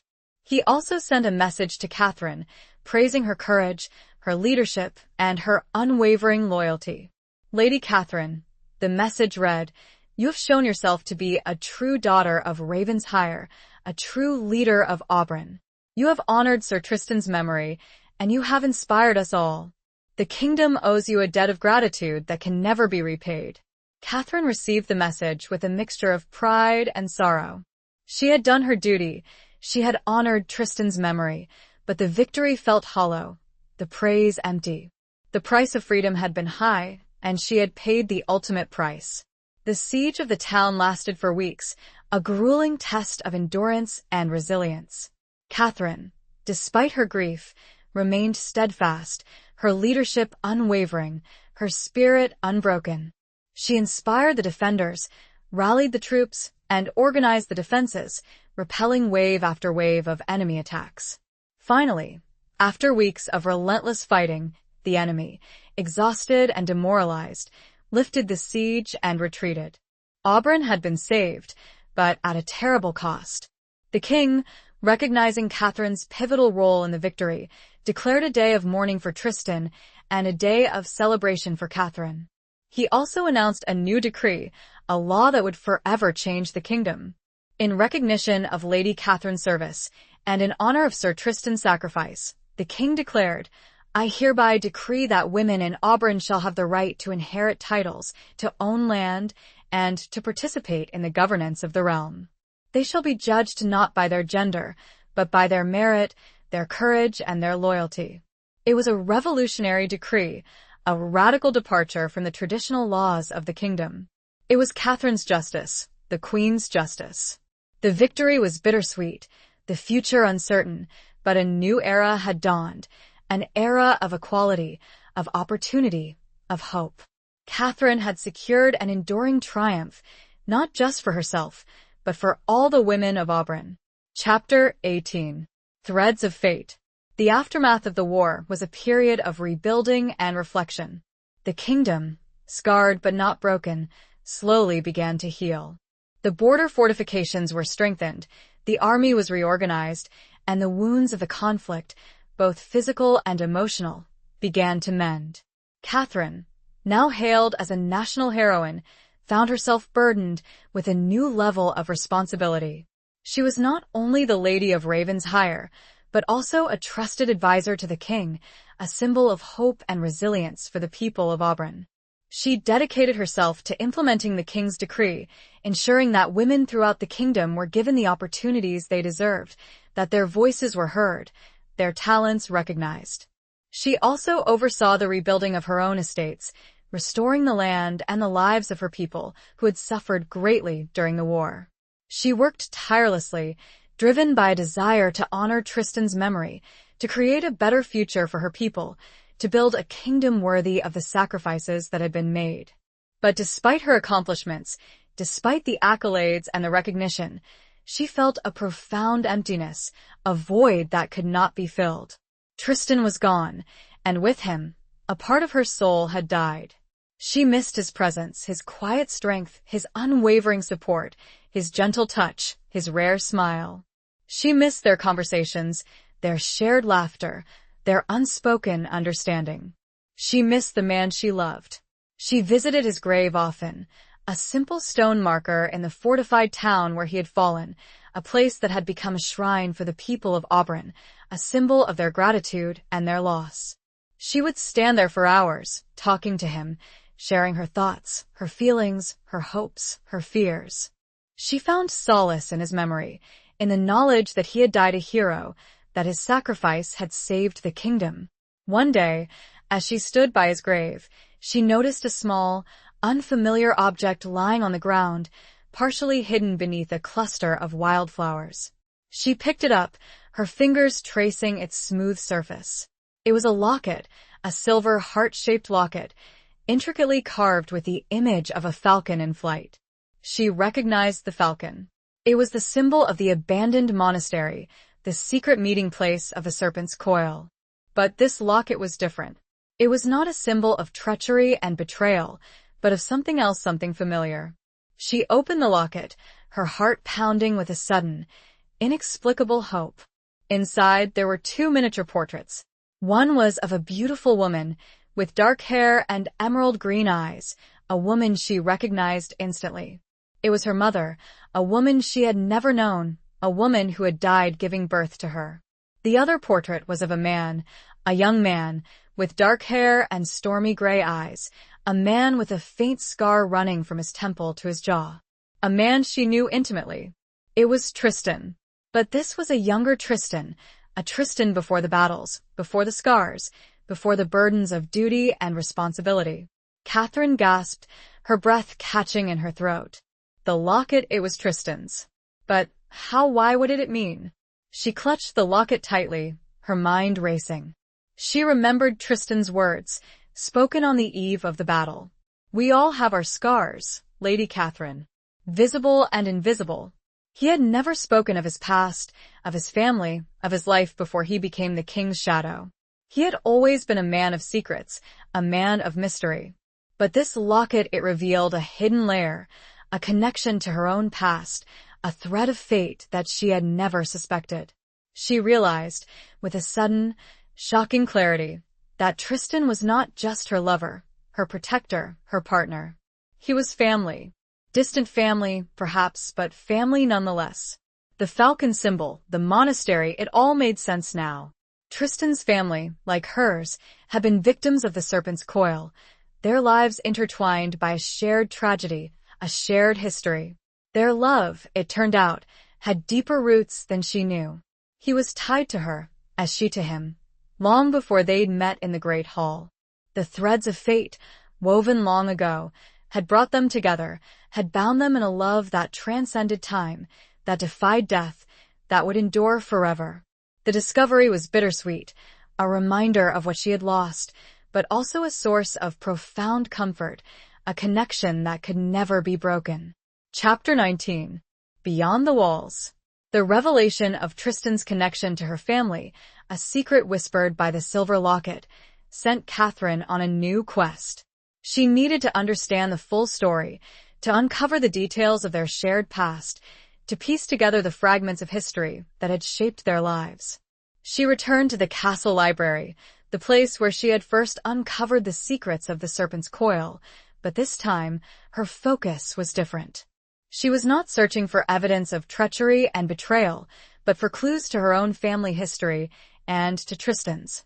She delved into ancient records, family trees, and personal letters, tracing the lineage of both the Ravenshiers and the de Clares. She discovered that their families had been close allies for generations, their fortunes intertwined, their fates intertwined. But there had been a rift, a falling out, generations ago, a schism caused by the machinations of the Serpent's Coil. She learned that Tristan's father, like hers, had been a member of the King's Council, a man of honor and integrity. He had also been framed, accused of treason, and executed. His family, like hers, had been stripped of their lands and titles, their name disgraced. But there was a difference. Tristan's mother, unlike Catherine's, had survived. She had fled the kingdom, taking her young son with her, seeking refuge in a distant land. She had raised him in secrecy, teaching him the skills of a warrior, instilling in him a sense of duty, a desire for justice, a longing for home. Tristan had returned to Auburn as a young man, seeking to reclaim his family's honor, to avenge his father's death. He had joined the king's service, rising through the ranks through his skill, his courage, his unwavering loyalty. He had become the king's shadow, a man of mystery, a man of power, a man with a hidden past. Catherine realized that Tristan's silence about his past had not been a deliberate deception, but a form of protection. He had been protecting her, shielding her from the pain of knowing the truth, from the danger of being associated with his family's disgraced name. He had also been protecting himself, guarding his own vulnerabilities, his own scars. She understood now, with a profound clarity, the depth of his love, the extent of his sacrifice.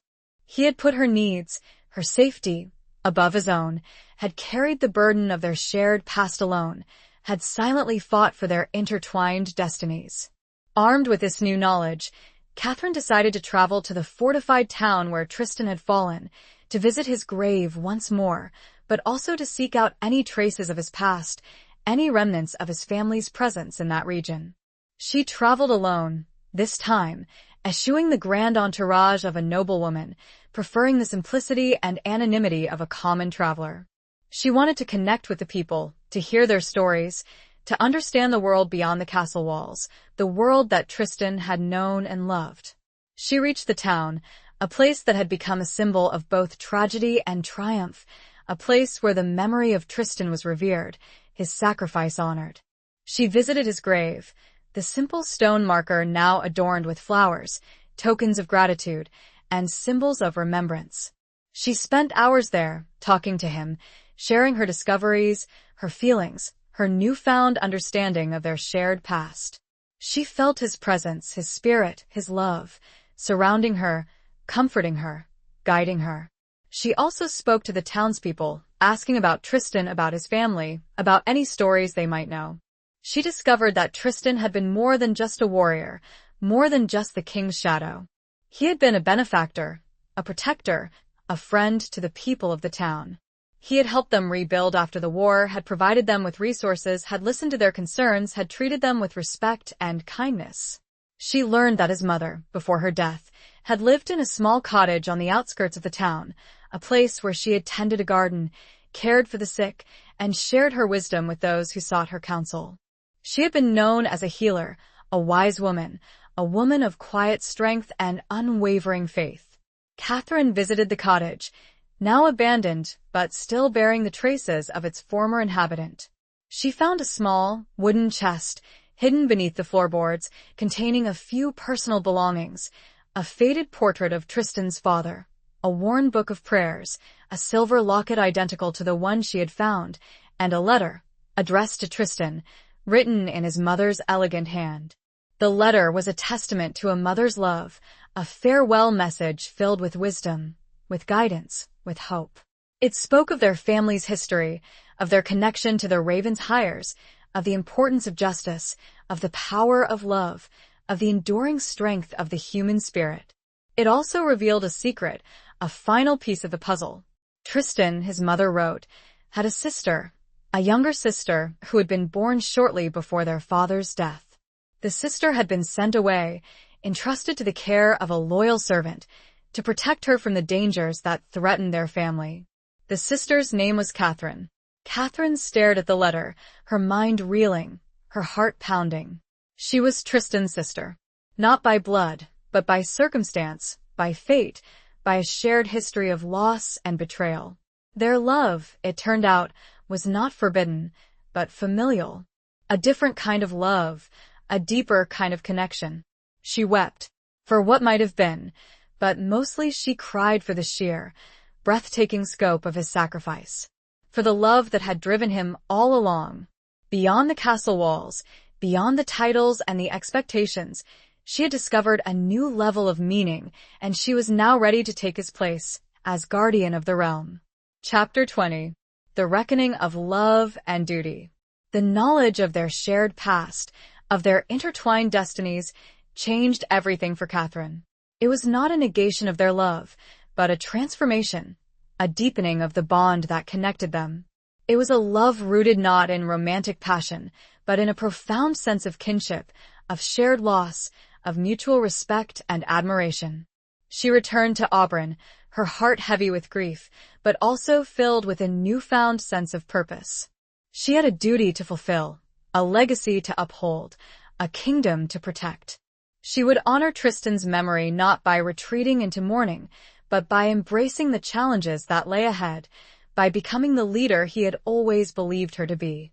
She approached the king, not as a grieving lover, but as a strong, determined woman, ready to assume her rightful place in the governance of the realm.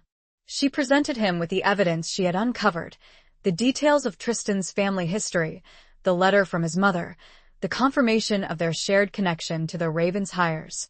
The king, though saddened by the loss of his trusted knight, was also deeply moved by Catherine's resilience, her unwavering loyalty, her commitment to the kingdom. He recognized in her the qualities of a true leader, a woman capable of guiding Auburn through the challenges that lay ahead. He formally appointed her as his heir, his successor, the future Queen of Auburn. It was an unprecedented move, a testament to his faith in her, his recognition of her abilities, his commitment to the decree he had made, ensuring that women in Auburn would be judged by their merit, not their gender. Catherine accepted the responsibility with grace and determination. She knew that it would not be easy, that she would face opposition, resistance, from those who clung to the old ways, from those who doubted her ability to lead. But she was not afraid. She had faced adversity before, had overcome challenges, had proven her strength, her courage, her unwavering commitment to justice. She began to implement reforms, to restructure the court, to promote equality and opportunity for all the people of Auburn, regardless of gender or social standing. She drew upon Tristan's wisdom, his strategies, his vision for a better kingdom, incorporating his ideas into her own plans.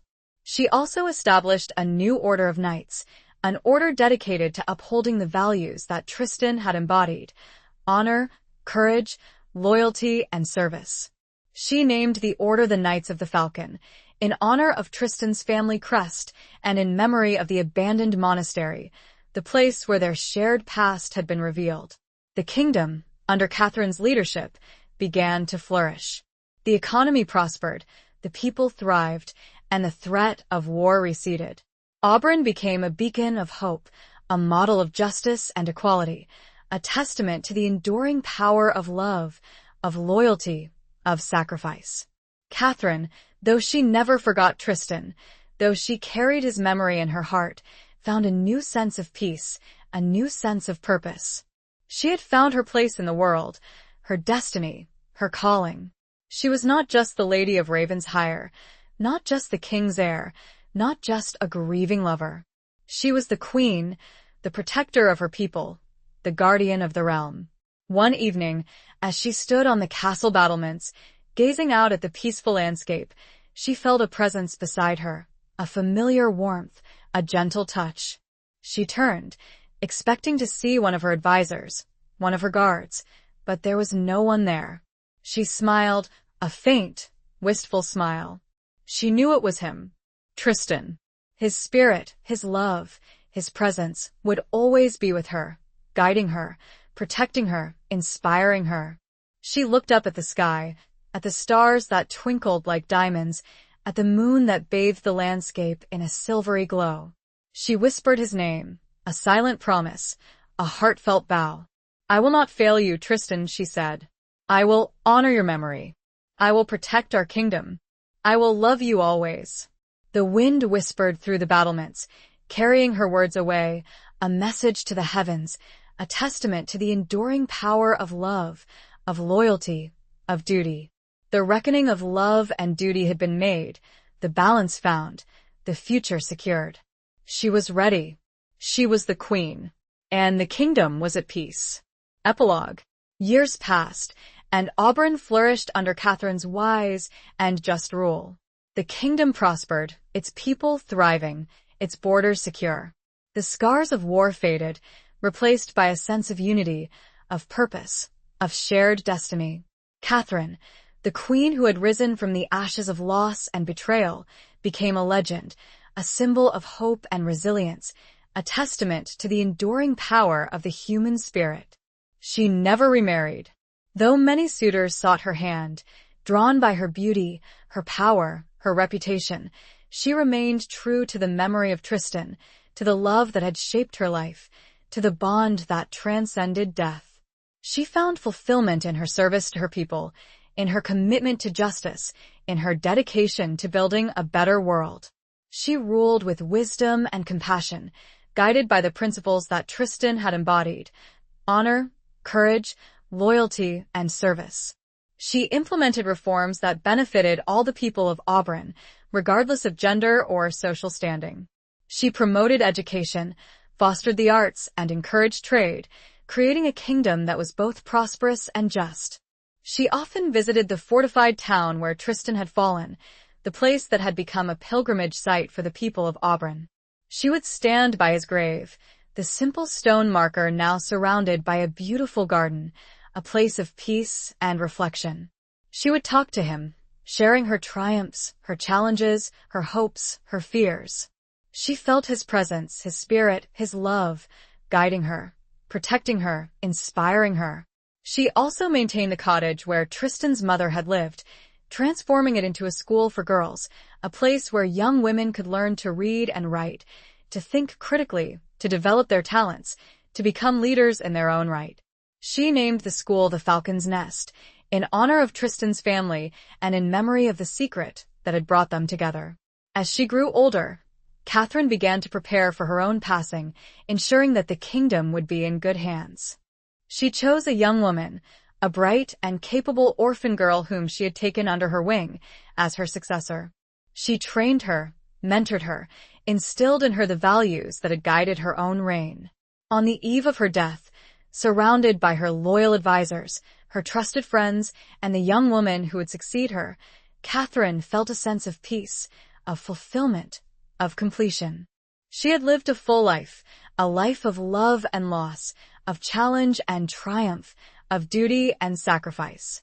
She had honored Tristan's memory, had protected her kingdom, had created a legacy that would endure for generations to come. As she closed her eyes for the final time, she felt a familiar presence beside her, a gentle touch, a warm embrace. She knew it was him, Tristan. He had come to take her home. She smiled, a faint, peaceful smile. She was not afraid. She was ready. And so, the queen who had loved a knight, the woman who had risen from the shadows, the leader who had saved her kingdom, passed into legend, her story told and retold, her memory cherished, her legacy enduring.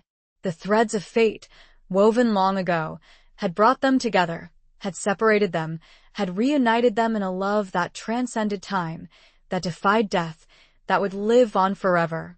The kingdom was safe. Her duty was done. And her heart, at last, was whole.